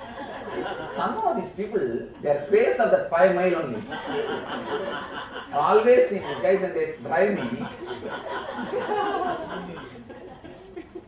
65, the board means at least 75. No, Swamiji, 10 miles grace mile. And if there is no cop's car this side or that side, they will enter into the carpool lane. Right? Enter into the carpool lane. If your morality is based on fear, naturally what you will do? You will be just waiting to go beyond. And there's a taste when you break the rule, actually. It is not even a speed. Even if you don't have to go urgently, it's a taste actually. After some time, breaking rules becomes a taste. And anything, when anything is banned, immediately it gets a new taste. You get a new taste. And you feel like, why not try? Why not try? Be very clear. If your morality is built on guilt or fear, greed, it is not morality. Let it be built on understanding. It may take a little more time. It may take little intelligence. It may need little intelligence. Work for it. Let all your understandings be based on conscious clarity. Your whole lifestyle, let it be built on understanding. Let you not follow anything. Let you not do anything out of guilt, fear or greed. If you do anything out of fear, greed or guilt, I tell you, you will feel that you missed your life. After the age of 50, you will start feeling. If you miss something, if you do something or don't do something, if your morality is based on guilt or fear, greed, after the age of 50, when you have a complete independence, you will repent that you missed your life. I am not telling you to go around and do all the mistakes, no. But let your morality be clearly based on intelligence. Let you be consciously clear of what you are doing or what you are not doing. Let you be very clear, this I am doing because I am clear about this. This I am not doing because I am very clear about this. Let everything become your understanding. It will take few days. You need to have little patience to sit with you, analyze you. the way in which you think, the way in which you work, you need to work on it. Even if it takes 2 days, it's okay. But let it be on a solid foundation of understanding, not on guilt. If it is on guilt, any moment it can be shaken. If it is on fear, greed, any moment it can be taken away from you. Let you not do anything or let you not avoid anything out of guilt. Let your life be filled with a clarity and conscious understanding. I would say they have had a couple of abortions with the requirements thing. And really, two-part question. I get asked many times. A woman will approach me and later on in life they will say they are guilty that they try to see. What can we say? Be very clear. When they decided to get aborted, their intelligence was only that much. They were not ready to take the responsibility, or the situation was like that. One more thing, when you decide, not only situation plays a role, your intelligence also plays a role. You decide. After 1 year, your intelligence gets updated, like a software. After it gets updated, if you start repenting, whose mistake? It's nobody's mistake. See, at that time when you decided, you may not have that much of courage. Now suddenly today you may have the courage. Just because today you have the courage, you can't say that you did a mistake in your past life. The reason I'm asking this question is, first of all, it is immoral, it is a questionable value. It is moral or immoral is decided by Catholic religion. Once religion says, first thing, morality or immorality itself has to be defined. Yes. According to me, morality is which makes you happy and which makes the people who are around you happy is morality. Which makes you blissful and which makes people around you blissful. Which makes you suffer or the people who are around you suffer. That is immorality. That's all. Next question will come. No, Swamiji, something makes me blissful but others are suffering. What to do? What to do about that? Be very clear, then there is something seriously wrong. Never you can have something which makes others suffer and makes you blissful. It will be making you also suffer. You may not be aware or you may be insensitive to that suffering. That's all. But anything which makes others suffer will make you also suffer. You need to understand that one thing. And one more thing, one religion cannot decide which is right or which is wrong. So be very clear. Religions are social beliefs, that's all. In some religion, vegetarianism is morality. In some religion, non-veg is morality. So it depends on the social setup.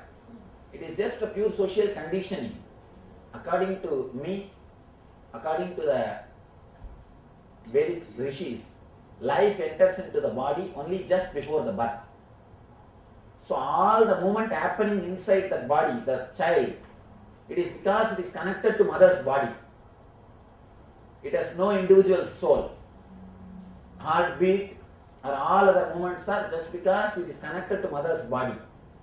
Soul, individual soul enters, consciousness enters to the body only just before the birth.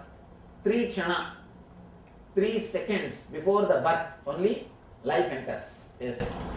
Then Swamiji, how is the epic Abhimanyu was able to hear the Chakravyuh in the... Be very clear. The memory is recorded in the body. The DNA and cells are recording the memory. DNA and cells can record memory. So it is on the same line of questions about the portion. Same way Prahlada. You see, what kind of body you create, that kind of soul will come and occupy the body. That's why we request pregnant women to do meditation and read scriptures, so that you will create a body with good memories. A good soul will come and occupy it. According to me, unless you are matured enough, you should not give birth. Only an enlightened man can give birth to a child. Be very clear. Now if you give birth, what will you do? You will reproduce the same mental setup which you are having. It's a sin. Why are you bringing one more person and torturing him? Only a person who is mature, who has solved his problems, can create one more life. If you don't have kids, be very clear, you have not committed a sin. Never bring one more life if you can't give complete solution for that life. You yourself have not solved your life. You yourself are struggling with your life.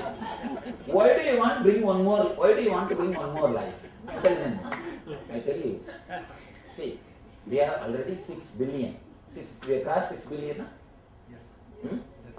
We are not able to feed the 6 billion people. We are not able to give shelter. We are not able to give medicine. Why should we continuously bring more and more people to the planet Earth? 10 years, we should all be very clear. No more kids. Let us give food for all the people who came to the planet Earth. Let us give shelter for them. Let us give medicine for them. Why don't you guys adopt? That's all. What's the wrong? Why should it be biological? That's our prarabdha karma. Oh God. This is a nice story. Now I have to be a little bold. I thought I'll just cover it superficially itself. Now I have to go deep into the story. One guy came to me. Swamiji, I am suffering with poverty. Please give me some solution. I asked him, tell me what your family situation, what is the problem? No, I have 14 children. 14, oh God. And in this age, I asked him, why did you have so many kids? No, God gave me. I just gave him the same look.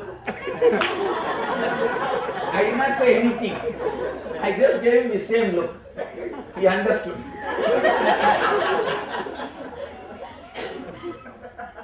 It's a nice way. See, God is like a dustbin. We do everything, finally put the responsibility on him. And just like the prarabdha karma. It is pure akamya. Not even akamya, kamya karma. And it's not prarabdha.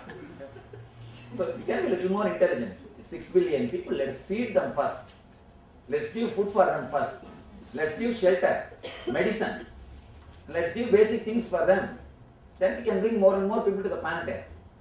And what to do? If you abuse the nature, if you bring more people, naturally you will be abusing the nature. Forests will be destroyed, and the petrol is taken out, and water, underground water is taken out. Naturally, tsunami, earthquake, everything will happen. Everything will start happening. So according to me, people should first become enlightened before giving birth. They should first work for enlightenment. Only then they should think of giving birth.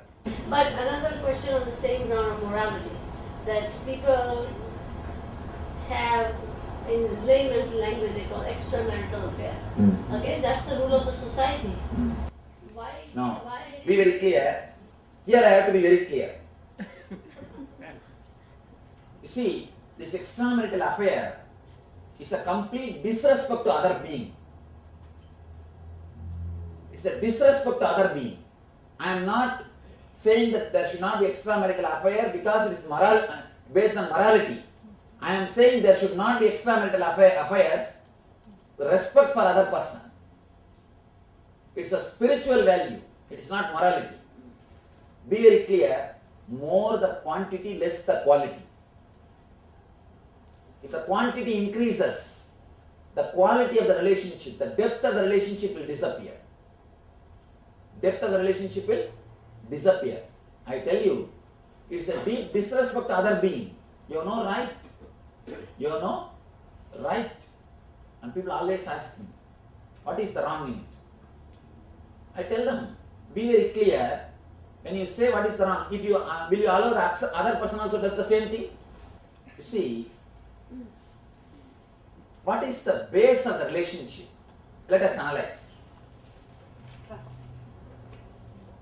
What is the reason for a relationship? There is a beautiful answer. In our Vanaprastha, in our Vanaprastha system, means our Vedic marriage system, they explain man is centered on Muladhara, means lust. Women are centered on Swadhisthana, insecurity. Here, by marriage, through marriage, man gives a promise, he takes an oath in front of fire. Through this marriage, I decide, I take an oath, I will give you a deep, secure feeling and liberate you from this insecurity consciousness, a samskara of insecurity. She takes an oath, I will give you a deep fulfillment and liberate you from this lust samskaras. I will give you a deep fulfillment. By giving the fulfillment, I liberate you from the samskara, lust, greed. Both of you decide, take the oath to liberate the other person from their samskaras. Both of you decide to help the other person to achieve liberation. That is the whole concept of marriage. But now, you understand the weakness of the other person and you play your game just on that string. Men are always threatening women based on the insecurity concept. Women knows where to play the game. They are playing their game. Both are trying to torture others, knowing the other person's weakness. But the Vedic marriage is so sacred, so beautiful. You take a vow in front of fire. Let me not torture the other person, knowing his secret or our weakness. Knowing our weakness or our secret, his weakness should make you more compassionate and help the other person. Not, it will make you more cunning to exploit the other person. The very reason for the marriage is to liberate the other person from the prarabdha karmas which is plot. And you start having more members of the relationship. You accumulate more karmas. Instead of liberating yourself, of course, if you are interested in accumulating more karmas, you are welcome. I have no problem. It is up to you. But anybody, at least if you are interested in spiritual life, please be very clear, no extramarital affairs. If you are having, spirituality is not for you. Of course, I have nobody to tell you what to do or what not to do. It is up to you. But spirituality is not for you. The quality of relationship is not for you. Be very clear. People always quote, no, Krishna had Raslila. He had so many men. Be very clear. Krishna became enlightened. Then you also became enlightened. Then do whatever you want. Do not quote Krishna for your immoral things. One more thing. When the masters play, you can't even use your words to express their actions. People always come and ask me, Swami, you are telling me Krishna smoke. Why Vivekananda smoke? Ramakrishna smoke. Of course, Ramakrishna smoke after becoming enlightened. You also do that first. Become enlightened. Then do what Ramakrishna did. Then do what Vivekananda did. Let me tell you one my personal experience. I had a great fortune to live with a Naga Baba. Means Baba, they don't wear clothes. The naked Babas in Himalayas. He's such a great soul. I've never seen him eating, taking bath, or going anywhere. He'll just sit in one place, happily, blissfully, radiating the joy. Just sitting next to him will be so blissful. But he always used to smoke ganja, that marijuana. And you'll be surprised to listen to the whole story. That small chilan pipe, he'll put a copper coin, put ganja, and smoke. After smoking, he'll empty the chilan, and he'll give gold coin. Not once or twice. 6 months I live with him every day the same now. He'll sell the gold coin and get more ganja. And I asked him one day, Baba, why do you are such a Mahatma, Mahabusha? Why do you smoke ganja? He said, not wrong. He just laughed and replied, the big elephant cannot be tied in a small hut. If at all I have to tie the elephant in a small hut, I will make it a little dull. I will make the elephant a little dull. The enlightened consciousness cannot stay in his body. If I have to tie the consciousness in his body, to do a little of the good service of mission, the spiritual work, I have to make it a little dull. Be very clear. In your life, you are supposed to elevate yourself. In their life, they are supposed to bring themselves down. So do not quote their actions. Do not quote their actions. Do not do what masters do. Do what they say. That's beautiful. What said master? Because he himself will smoke and drink. But he can always decide, don't smoke, don't drink. What is the last thing? What? You are preaching to us and you are smoking and drinking. What is this? Then he says, really, I don't have to follow what I preach because I am not the same kind of person to whom I am preaching. It's true. Do not quote master's life to justify your morality. And I tell you, the more number of relationship, less quality. You will create only more thing. You will not. It's more or less like a superficial. It's an immature lifestyle. It's just immature lifestyle. Dog. Sometimes this dog will get the dry bones. It will get some dry bones, the belly ground, the cement. In India, belly ground areas will be open. Any dog can go just dig a little bit and it will get one bone. And with the bone playing, the dog will nicely bite the bone. After some time, the bone will poke up against the dog's mouth. The blood will start coming from his own mouth. The dog, after a few minutes, will start thinking the blood is coming from the bone. Without understanding, the blood is coming from his own mouth. How the dog is having a wrong attitude, wrong understanding about the joy. And how he is suffering because of his own immaturity. Same way, you will be suffering if you have extramarital affairs. You will be suffering continuously with extramarital affairs. I tell you, your very base will be immature. Your very base will be immature. Leave out your actions. I am not even speaking about actions. The very base is immature. Means you are neither understood nor ready to understand what for life is. What for you are already you are caught in this body because of some samskaras. Now it is time to work them out. The earlier they are removed, better for you. And get rid of them and liberate yourself. Instead of that, if you catch a hand or try to catch tightly, it's a mistake. If you want to catch tightly, you can have not one, 10 also, I have no problem. And I tell you one more thing. If you have only one man in your life, enlightenment is luxury. If you have 2 women in your life, it's an option. If you have 3 women in your life, it's a compulsion. You can't live the enlightenment. In a way, the more you force yourself, enlightenment. It's actually technique for enlightenment also. Somebody asked me, how can you prove Krishna is enlightened? He did all these things. He had so many women around him. I told, that itself is solid proof for enlightenment. If he's able to manage. I know what much about women. Anyhow, but I tell you one thing. See, in India, people hunt, people catch birds. They'll make a small net. It's a very simple thing. In one thread, between two threads, they'll just hang one small wooden piece and put it around the tight between the trees. These parrots will come and sit one side of the wooden piece. Immediately the piece will turn. It will become topsy-turvy. These guys, they'll be thinking, if I leave my hand, if I leave my leg, I may fall and die. They will never leave. They don't understand. If they leave, they can simply fly. They don't understand. The moment the stick becomes topsy-turvy. Let me give you a small example. Like this, they'll tie. They'll keep it. It will be hanging between the trees. If the parrot comes and sits here, what will happen? It will become like this. It will just turn. And the parrot will be hanging upside down. The parrot, it doesn't understand. If it leaves the legs, it can just fly. But it doesn't understand. It thinks, no, if I leave the legs, if I leave the grip, I will fall and die. It will be holding. Simply after it comes slowly, it will catch the parrot and take it. Same way we are doing. We know we are catching these samskaras. Why don't we just take our hands off? But we are afraid. If we take our hands off, somebody else will take it away. Or something else may happen in life. Or this may happen, that may happen. How can I leave? Practical Swamiji, when it comes to practicality, as you think about, you always create something. You always create some reason. You always create more and more words and struggles for yourself. And I tell you, just liberate yourself. One more thing. About extramarital affairs. It's a very strong subject. It needs to be analyzed deeply. A mature person can never disrespect the other being. If you are thinking, if you are using the other being just as one more product, just as you see in your house, you have fridge for some purpose. You have furniture for some purpose. Same if you feel your wife also is just there for some purpose. Only then you can have extramarital relationship. If you see her as a being, living being, if you feel grateful to her, respectful to her, and if you think she's a living being, she has done so much, she has contributed so much in my life. Whatever said and done, I receive love from her, care from her, satisfaction from her. If you have that respect for the other being, you will never even think about extramarital relationship. The extramarital relationship is deep disrespect to other person. Above all, disrespect to your own body. If you can allow anybody and everybody into your inner space, what respect you have for yourself? Tell me. Your space is so sacred. So sacred. How can you let anybody and everybody into your inner space, in your space? It means you don't have respect for your space. I always tell people, people who sell their space, people who sell their body, they will not have respect for themselves. They will not have respect for themselves. They will think themselves just as a one more object. You are reducing yourself as one more object.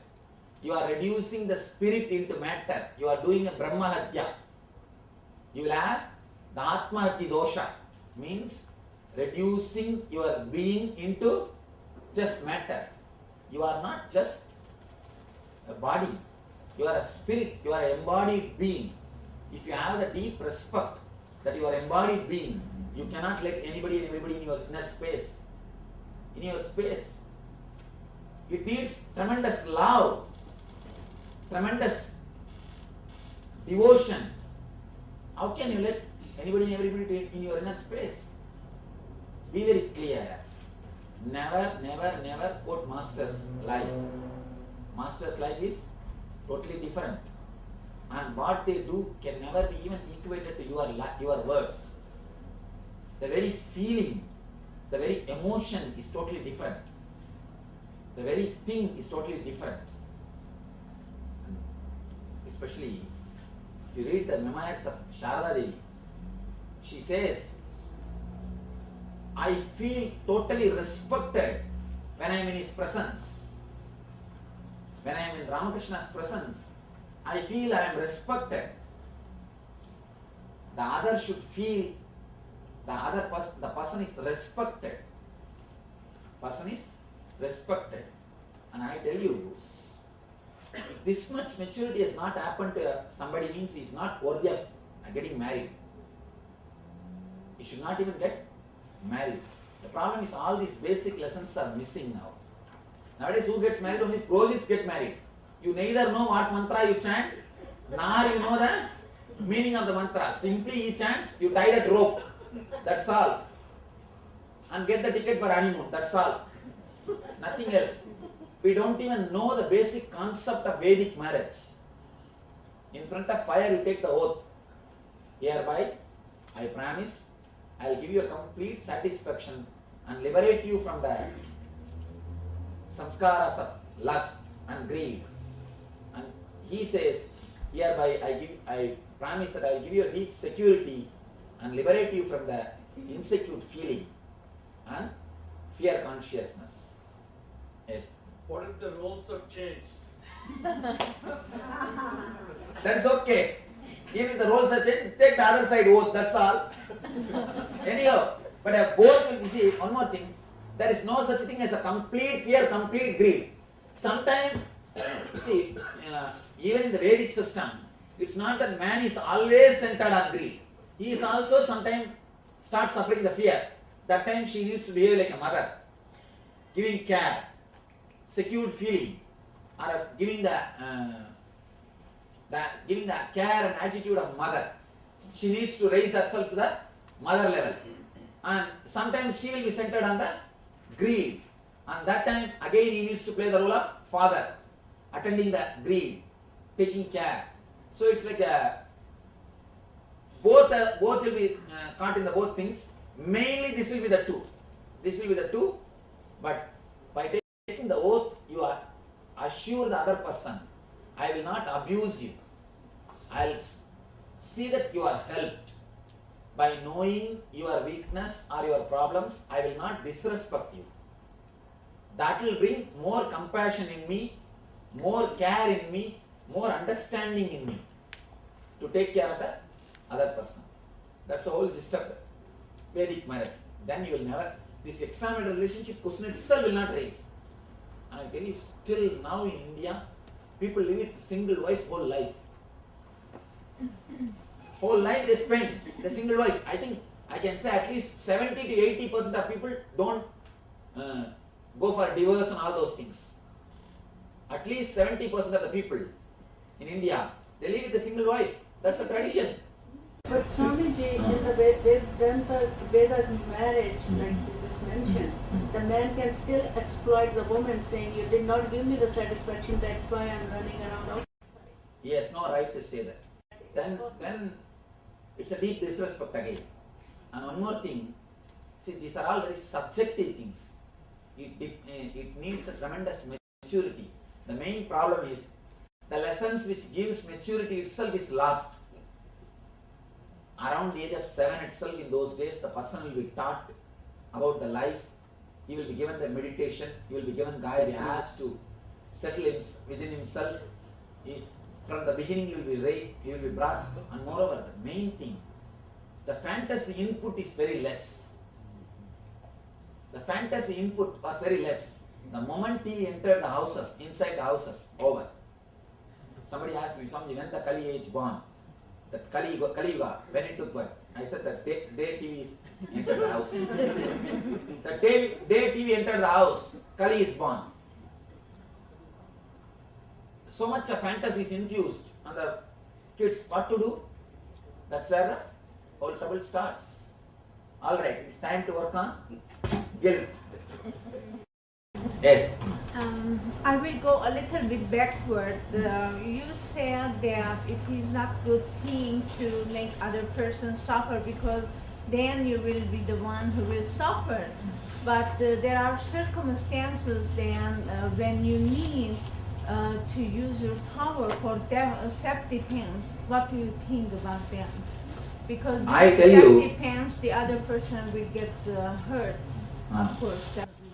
What you are asking is supposed to be the decision is supposed to be taken based on that moment. So I do not know the complete situation which you are asking. Okay, my question, hypothetically, I will put this way. If somebody wants to harm me... you have all the right to protect yourself. Nothing wrong. Is for that matter that you want to protect yourself and you put your shield around you, even though the other person might get hurt because... That nothing can be done. So there is nothing can be done. Only thing, do not enter into others' territory. Do respect others' space consciously. Not just for the sake of justification. Sometimes we always do offending things and claim it as a defense.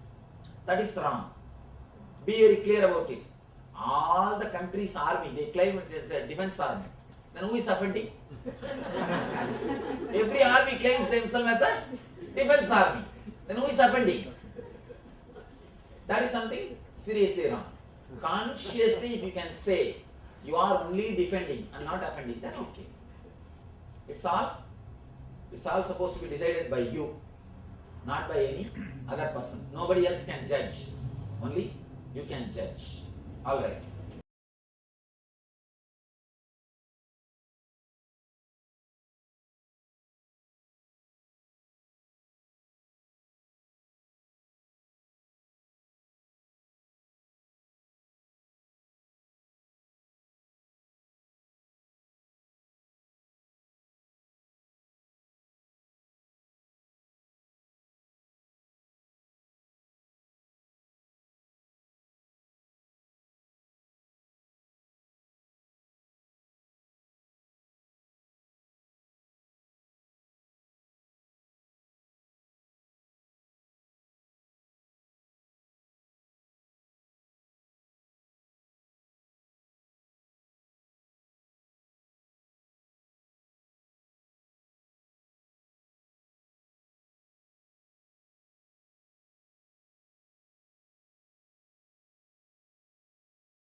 Yes, Nithyananda, all of you. So, a beautiful revelations by Swamiji.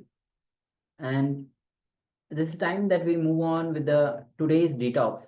Today's detox is going to be on the water fasting. Understand, every time when you fast, all your internal organs of your body start working. Actually, if you have actually fasted, you will know.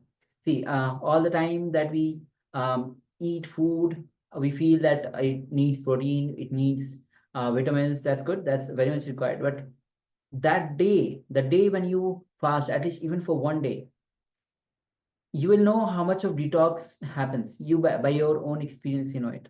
So that's why every time you fast, all your internal organs of your body start working. And the best food for the body is what is already gathered inside the body. So allow body to eat itself without giving food from outside. That's why as today we're doing the water fasting, means you're drinking only the water. You're not taking any solid food or even other liquid diet. So understand, what exactly does it mean, let your body eat itself? Understand, when we eat, see, in our past, in our long time ago past, in the millions of years or however long humanity has been on the planet, we weren't accustomed to having food available to the same extent that we have these days. So there were many times when we had to go for maybe a day, 2 days, 3 days, maybe even longer without food. So your body has this system to put in place to save food for the later times when you need it in the later times. Now, in the modern days, food is freely available. It is available everywhere, absolutely everywhere and at any time.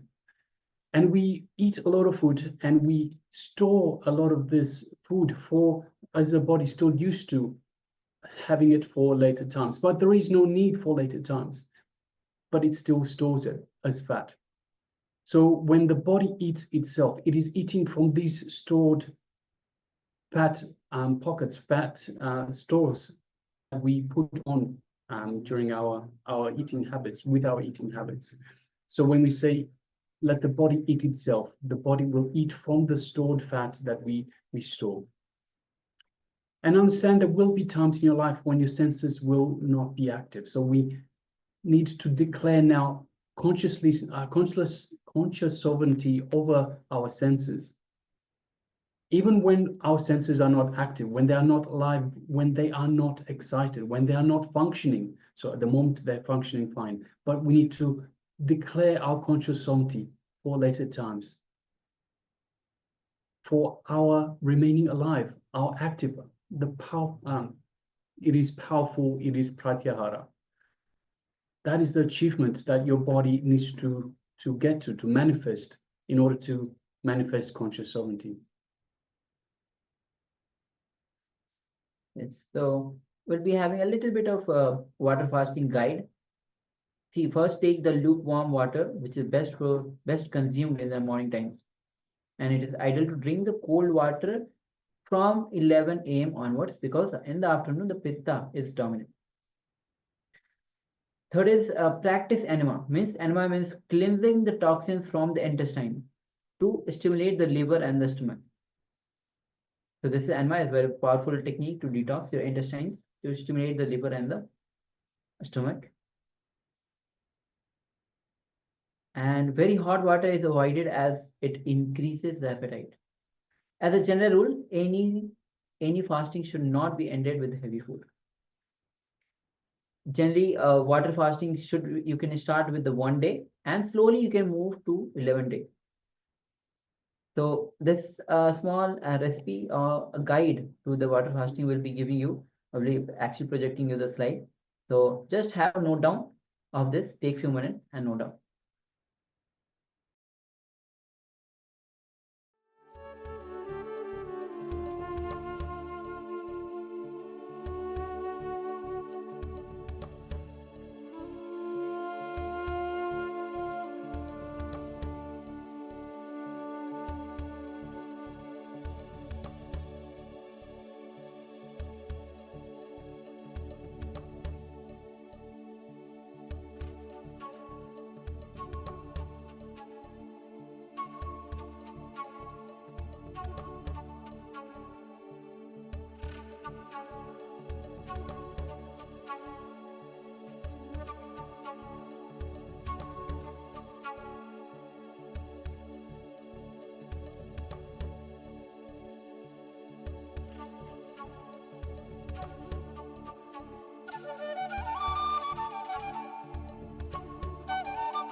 Yes, slowly you can relax.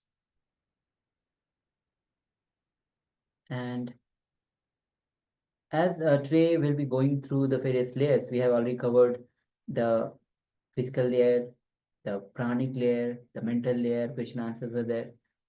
So we'll be actually taking few minutes to write down the 7 layers as thought the day Swamiji will be revealing.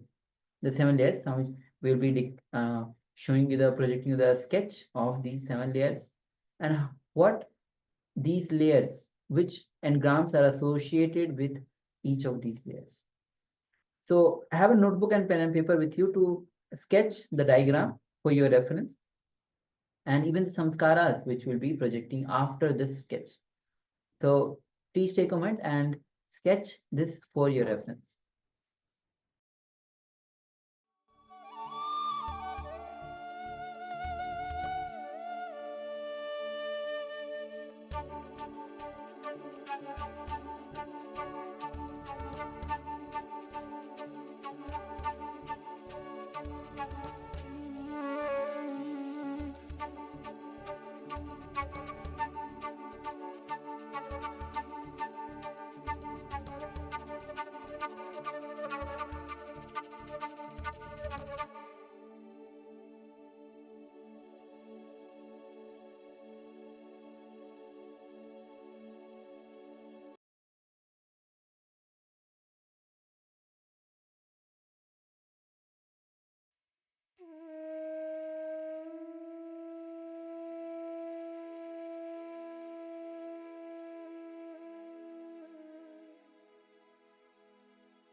Now let's take a moment and write down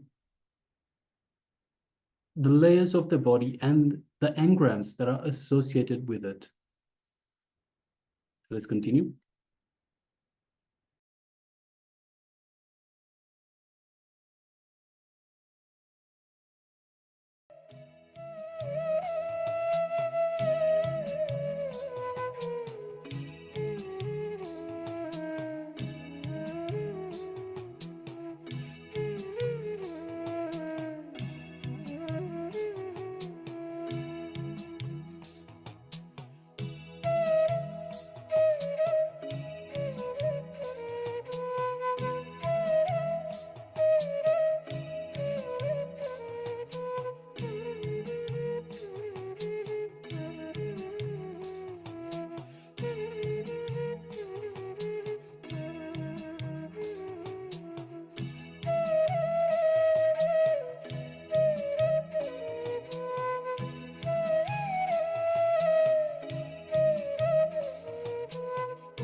Now we'll enter into the meditation technique.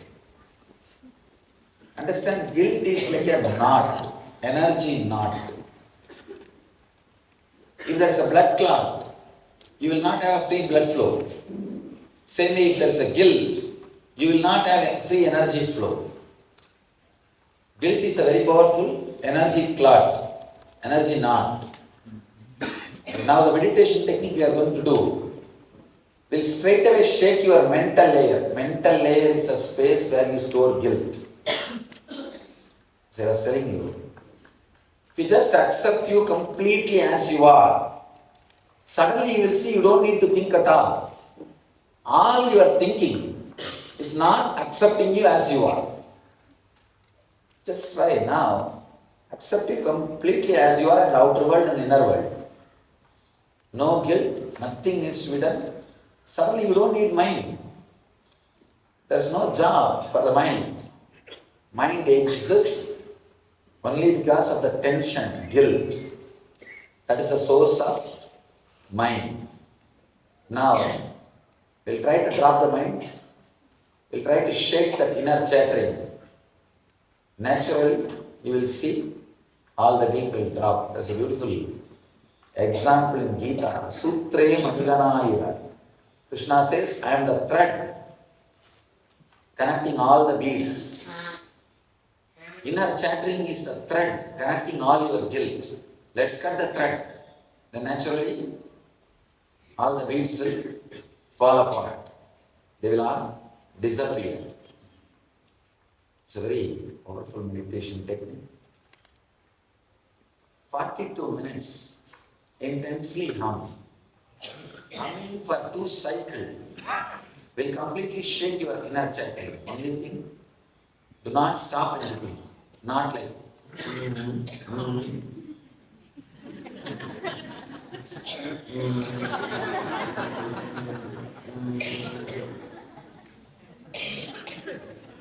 see that the humming becomes so intense, there should not be any words moving inside. There should not be any inner chattering. There should not be any words inside. Try within 10 minutes you will fall in tune. Only first 10 minutes you will have thoughts and humming, thoughts and humming, thoughts and humming. In 10 minutes you will see. You fall in tune. Next 30 minutes, completely your inner chattering will have healing or a cleaning process. You sit straight, tie the ribbon, I'll guide you. If you are high pressure or patient with blood pressure, please don't do. Do it very mildly, a simple humming. Others do intensely. Yes, Badrasana.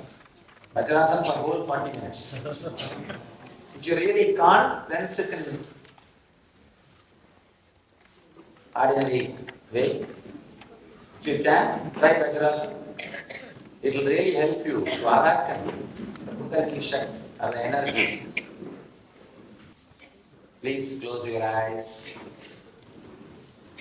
Sit straight.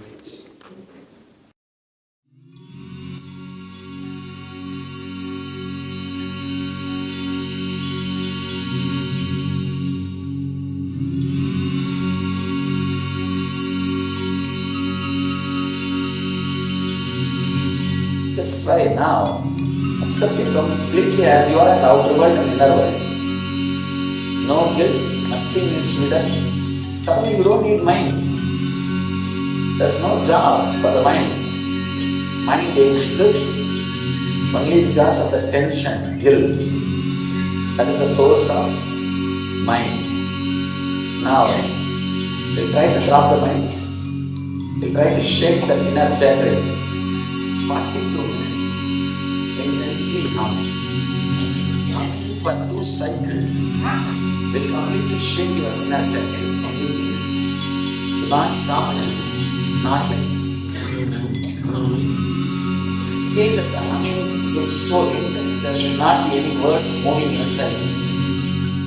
There should not be any inner chattering. There should not be any words inside. Right, within 10 minutes you will fall in tune. Only first 10 minutes you will have thoughts and humming, thoughts and humming, thoughts and humming. 10 minutes you will see. Fall in tune. Next 30 minutes, completely your inner chanting will have healing or healing process.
Just try now. Accept you completely as you are in the outer world and inner world. No guilt, nothing needs to be done. Suddenly you don't need mind. There's no job for the mind. Mind exists only because of the tension, guilt. That is the source of mind. Now, we'll try to drop the mind. We'll try to shake the inner chattering. 42 minutes. Intensely hum. For 2 cycles. Will completely shake your inner chattering. Completely. Do not stop it. Not like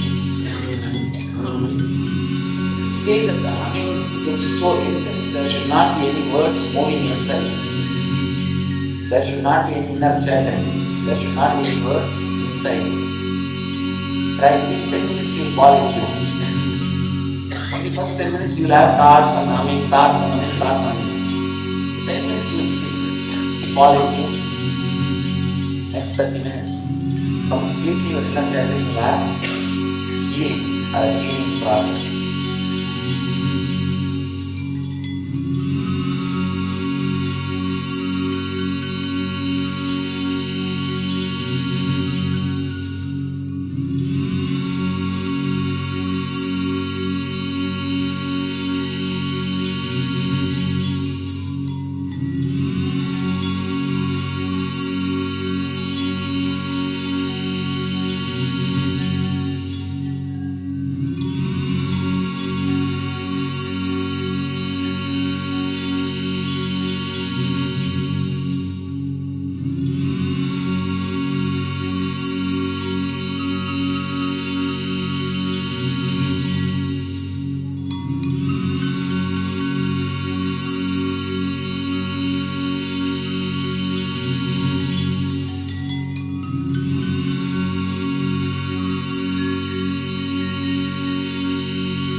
now, accepting completely as you are in the outer world and inner world.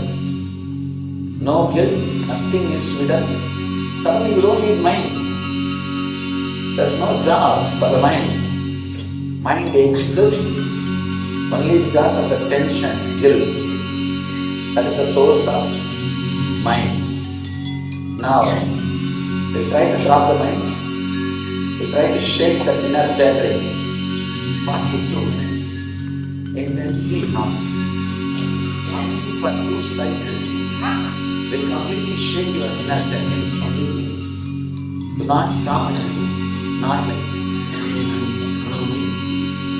say that the humming becomes so intense, there should not be any words moving inside. There should not be any inner chatter.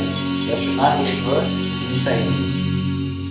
Right, within 10 minutes you will fall into. On the first 10 minutes you will have thoughts and humming, thoughts and humming, thoughts and humming. 10 minutes you will see. Fall into. Next 30 minutes. Completely your inner chattering will have healing or a cleaning process.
Just try it now. Accepting completely as you are in the outer world and inner world. No guilt, nothing needs to be done. Suddenly you don't need mind.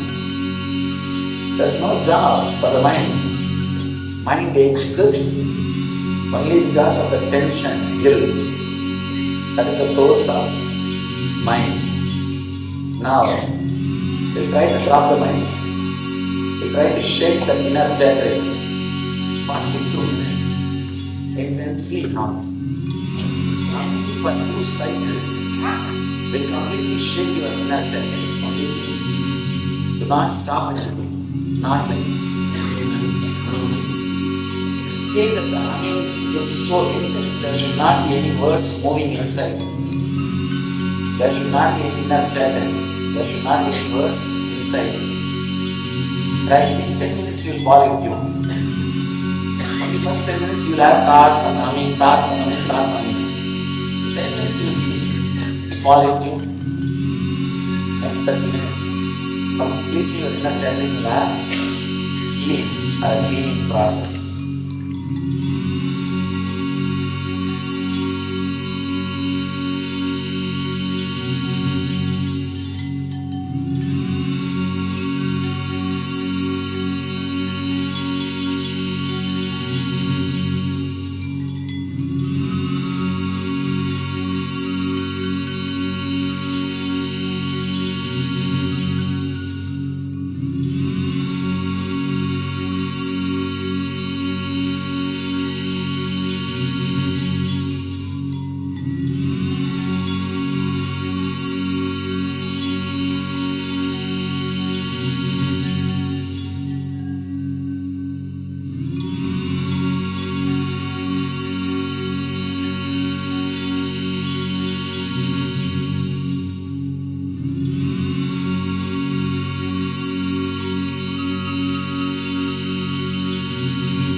Just try now. Accepting completely as you are in the outer world and inner world. No guilt, nothing needs to be done. Suddenly you don't need mind. There's no job for the mind. Mind exists only because of the tension, guilt. That is the source of mind. Now, we'll try to drop the mind. We'll try to shake the inner chattering. 42 minutes. Intensely hum. Humming for a new cycle. Will completely shake your inner chattering. Completely. Do not stop it. Not like say that the humming becomes so intense, there should not be any words moving inside. There should not be any inner chatter. There should not be any words inside. Right? Within 10 minutes you will fall into you. Only first 10 minutes you will have thoughts and humming, thoughts and humming, thoughts and humming. 10 minutes you will see. Fall into you. Next 30 minutes. Completely your inner chattering will have healing or a cleaning process.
Now, accept it completely as you are in the outer world and inner world.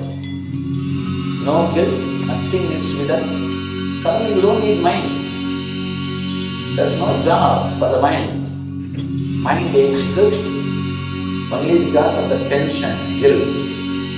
That is the source of mind. Now, we'll try to drop the mind. We'll try to shake the inner chattering. 42 minutes. Intensely hum. Humming for 2 cycles. Will completely shake your inner chattering. Only thing, do not stop it. Not like say that the humming becomes so intense, there should not be any words moving inside. There should not be any inner chatter. There should not be any words inside. Right? In 10 minutes you will fall into. Only first 10 minutes you will have thoughts and humming, thoughts and humming, thoughts and humming. 10 minutes you will see. Fall into. Next 30 minutes. Completely your inner chattering will have healing or a cleaning process.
Just try now.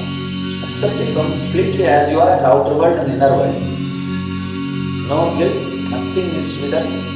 Suddenly you don't need mind. There's no job for the mind. Mind exists only because of the tension, guilt. That is the source of mind. Now, we'll try to drop the mind.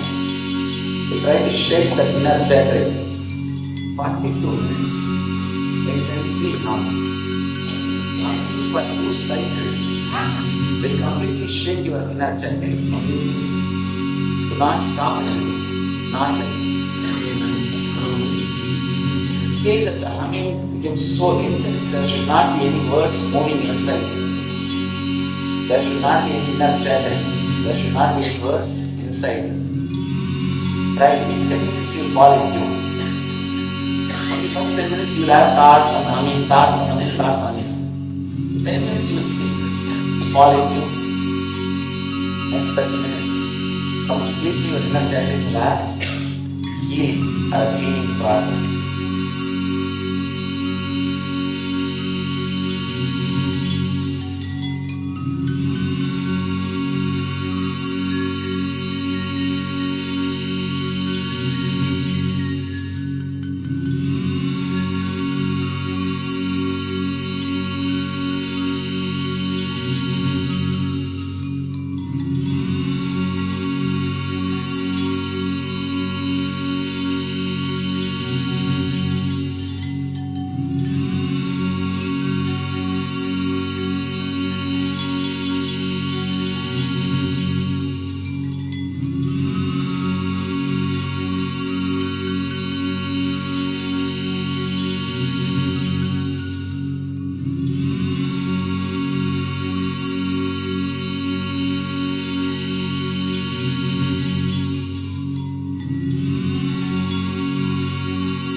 Just try now.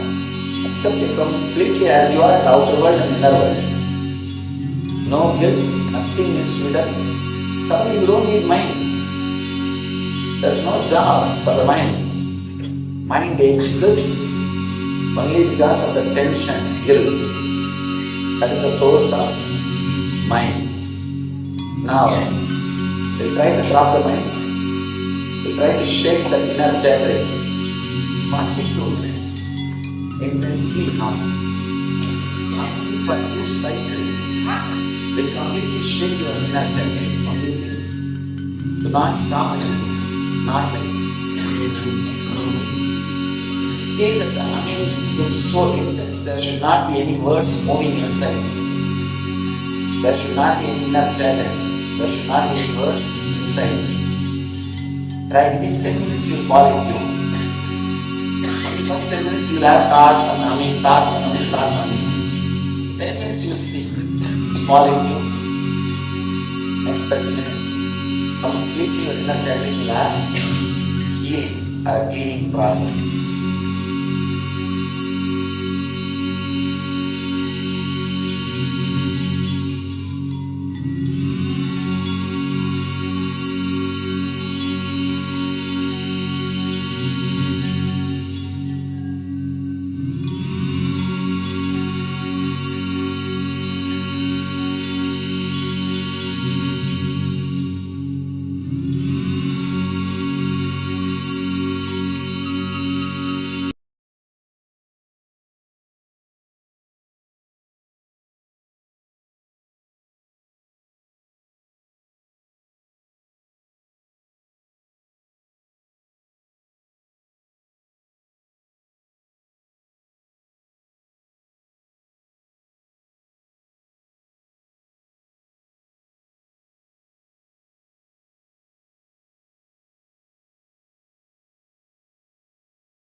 You can now relax from this meditation. And with this, just slowly relax. Now we'll be entering into a balancing technique to balance the body. See, just think of your mala. Means mala is the Rudraksh mala or any sandalwood chain mala that you are wearing as the center of gravity, line of your body. If the line is straight, it means the mala is in the rest position. If the mala is held in to the side, then it is not resting. So if you just keep the mala, it directly comes to the center. And if you leave, it will come back to the restful position. This down position, this mala is totally resting and comfortable. In the same way, your center of gravity line should fall in the straight line. And if it falls, you will be totally comfortable in your body. You'll be able to forget your body. So just sit cross-legged on the mat or on the floor with the right leg on your left thigh. And if you can't sit on the ground, then sit in the chair, but try your best to sit on the ground. So if possible, please sit on the ground. Sit with the right leg on your left thigh. Your legs should be so crossed. And see if your legs are really under your control. You should be able to do Ardha Padmasana. So only then your legs are under your control. Otherwise, your legs are under someone else's control. So you don't have to sit like this the whole day. Just once, if you sit, it is enough. Then the whole day you will be balanced. You will be comfortable. And it is good. It's often good to sit in the balanced posture, whether you are in home, whether you're in office. So always sit with in the balancing posture, which is your head, neck, spine, and straight line. As now we'll be going through as the throughout this whole this particular session of balancing the body. Even when you are sitting, you don't have to slouch like this or like that, or even in sofa. Wherever you are, have always sit in a balancing the body posture. So your whole body will be balanced until the age of 7. And your body has its own inbuilt mechanism to balance itself. Once you have grown up in the society, you forget your original balancing technique. So understand that once you learn it, you don't have to sit the whole day in this position, in this posture. You don't even have to sit straight. Whatever way you sit in, the body will simply balance itself. So once you've learned the skill, then your body just automatically goes into auto mode, autopilot. It is like when you start training to ride a bicycle, you need to sit straight on the seat and hold the handlebars properly. But once you have mastered the technique riding the bike, you can ride it much more comfortably. You can ride it in many different ways. You can even ride it while putting your legs on the handlebar itself, and you will still be able to balance. So it's in a similar way, just the knack of balancing needs to be learned. Once that is learned, your body automatically takes over. See, actually, it is going to take only 5 minutes. Sit with right leg on the left side. So once again, the right leg should be on the left thigh. And the first thing, for one moment, lean forward. So once you have placed your right leg on the left thigh, just lean forward. And slightly, and pull your whole body's weight in front of you. And the moment you pull your body's weight, you'll feel the weight of the body. Naturally, you'll feel that the whole body is being pulled by the gravity. And once you are in this posture, slowly, inch by inch, if you raise yourself and make your body straight, when you make your body straight, at one point, you'll feel the weightlessness. You can just try it now itself, lean forward. You'll feel your body is being pulled because of the gravity. And then just slowly raise yourself to the straight line, and you'll feel the weightlessness. See, when your body is leaning forward, you will feel the weight and heaviness of the body being pulled by the ground. So step by step, very slowly, lean backwards towards the midpoint. You will see the gravity is becoming less and less. At one point, you will feel totally weightless. That is the line in which your center of gravity falls in a straight line. So now very slowly, lean backwards and feel your weight again. We lean backwards past this midpoint. And slowly bring yourself back to the straight position again. Again, at one position, one point, you will feel totally weightless again, relaxed. So again, this is your center of gravity. So now you'll be able to feel the balanced position. So once we go forward, come back to the center, go backwards, come back to the center. We feel that position of weightlessness, this position of being relaxed. So your muscles are in a relaxed way. So this is the balanced position.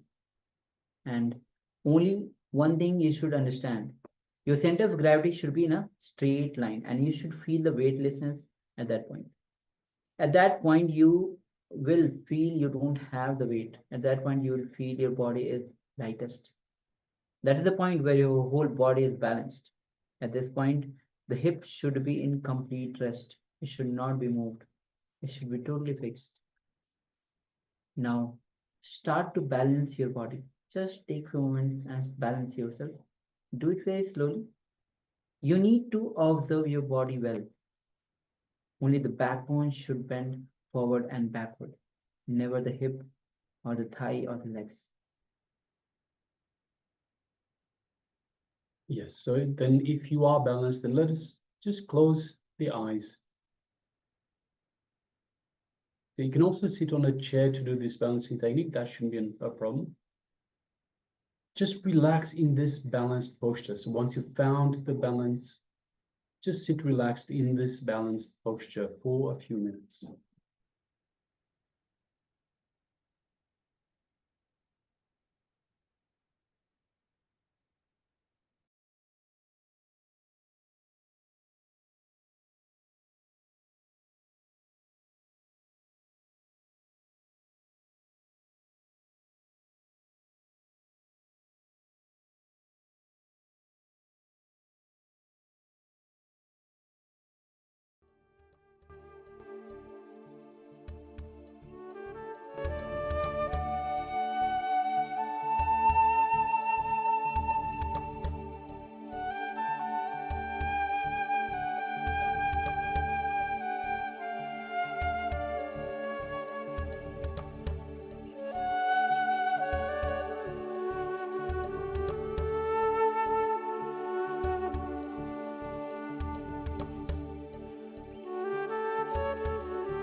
Now slowly relax.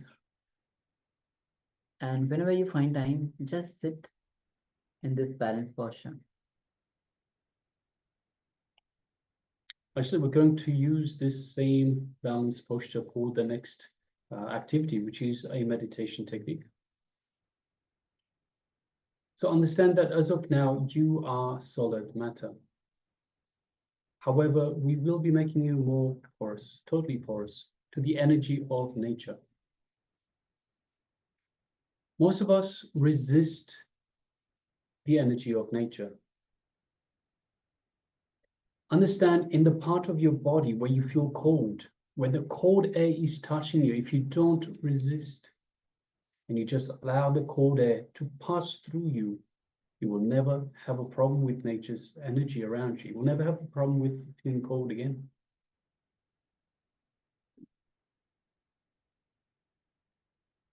And if you have this basic understanding, you will have this basic relationship with the nature. You will not fall sick due to cold and such things to do with the nature. At least that much you can manage. So this balancing will help you, and moreover, becoming energy will make you porous to the nature. So let's enter into meditation technique. So let's just start humming as deeply as possible and as loudly as possible. So think of yourself as a hollow vessel and start humming. Now, please make sure that you have enough space and you have understandable people around you that understand you are performing a meditation technique. Or make sure that you are not disturbed as well. We'll start humming. So, humming as deeply as possible, as loudly as possible. So once again, just think of yourself as a hollow vessel and just start humming. Think of yourself as the hollow vessel. Forget your body, forget your mind. Just become the humming. Your whole effort into the humming. Even if you have a slight tremble in the body, a cough, or perhaps even burps, there's nothing wrong. Just continue as deeply, as intensely as possible. Forget everything else. Just become the humming. And just put your whole effort into the humming. Forget that you are an individual person. Just totally drown yourself in the energy that is being created from the humming. And forget your body, forget your mind in the humming sound. So we'll be doing this for 21 minutes. Intense humming, like this. Just for the demonstration, we'll be humming so that you can continue for the next 21 minutes. So inhale deeply.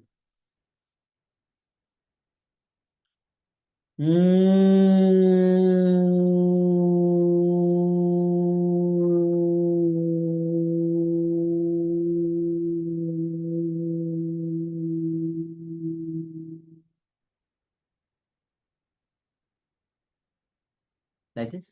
Let's enter into this humming meditation. Let's continue. Let's begin actually.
Now, just sit, stop the humming, and just sit calmly and just witness all your thoughts. Don't suppress any thoughts, don't condemn any thoughts. Just see what is happening inside and outside your body. Whatever happens, let it happen. Just be a witness to everything that is happening throughout your body. Just take few moments and just sit calmly. Do not just witness the thoughts, do not suppress any of the thoughts.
slowly, very slowly, you can open your eyes and just relax from this meditation.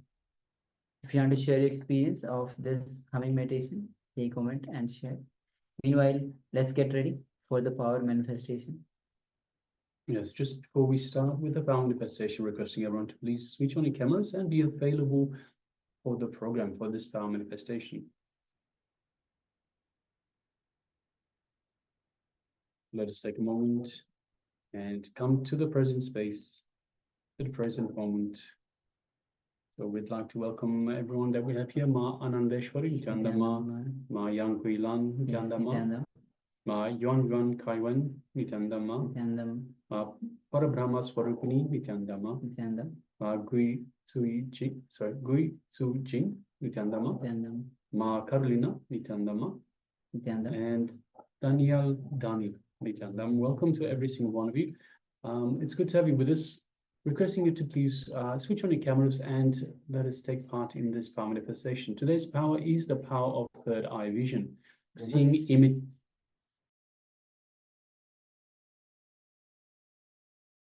If you want to be on camera, come on this.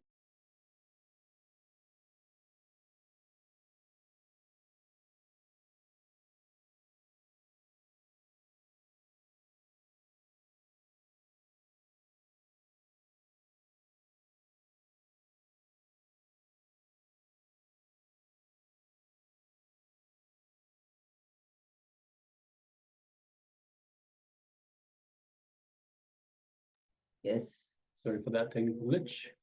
All right, so let us get ready for this power manifestation. Today's power is the power of third.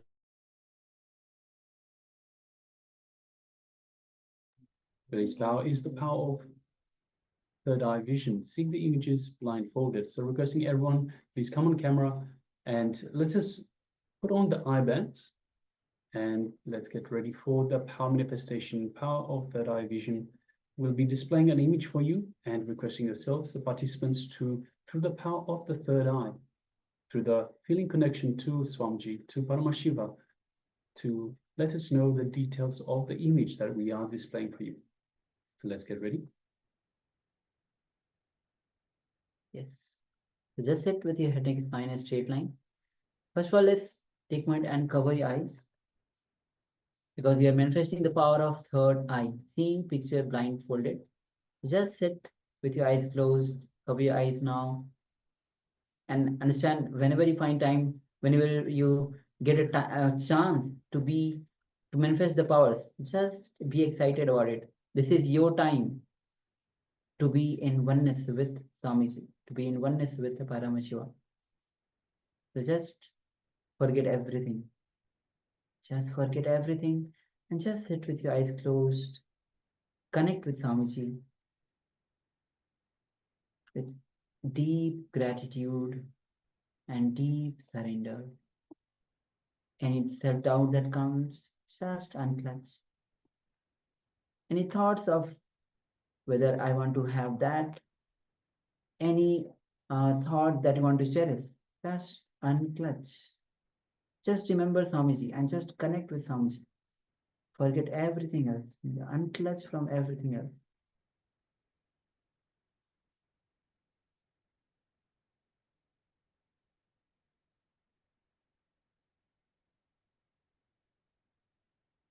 With this pure inner space, pure unclutched space. Through your third eye, gaze at Swamiji's third eye.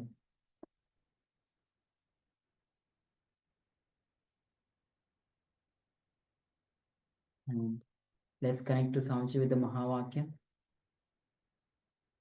Om Nithyananda Paramashivoham. Om Nithyananda Paramashivoham.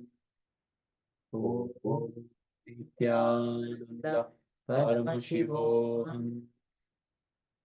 Keep chanting the Mahavakya, and with this strong declaration to manifest the powers of third eye, let's enter into this round of power manifestation. The image is being projected on screen. Let's begin.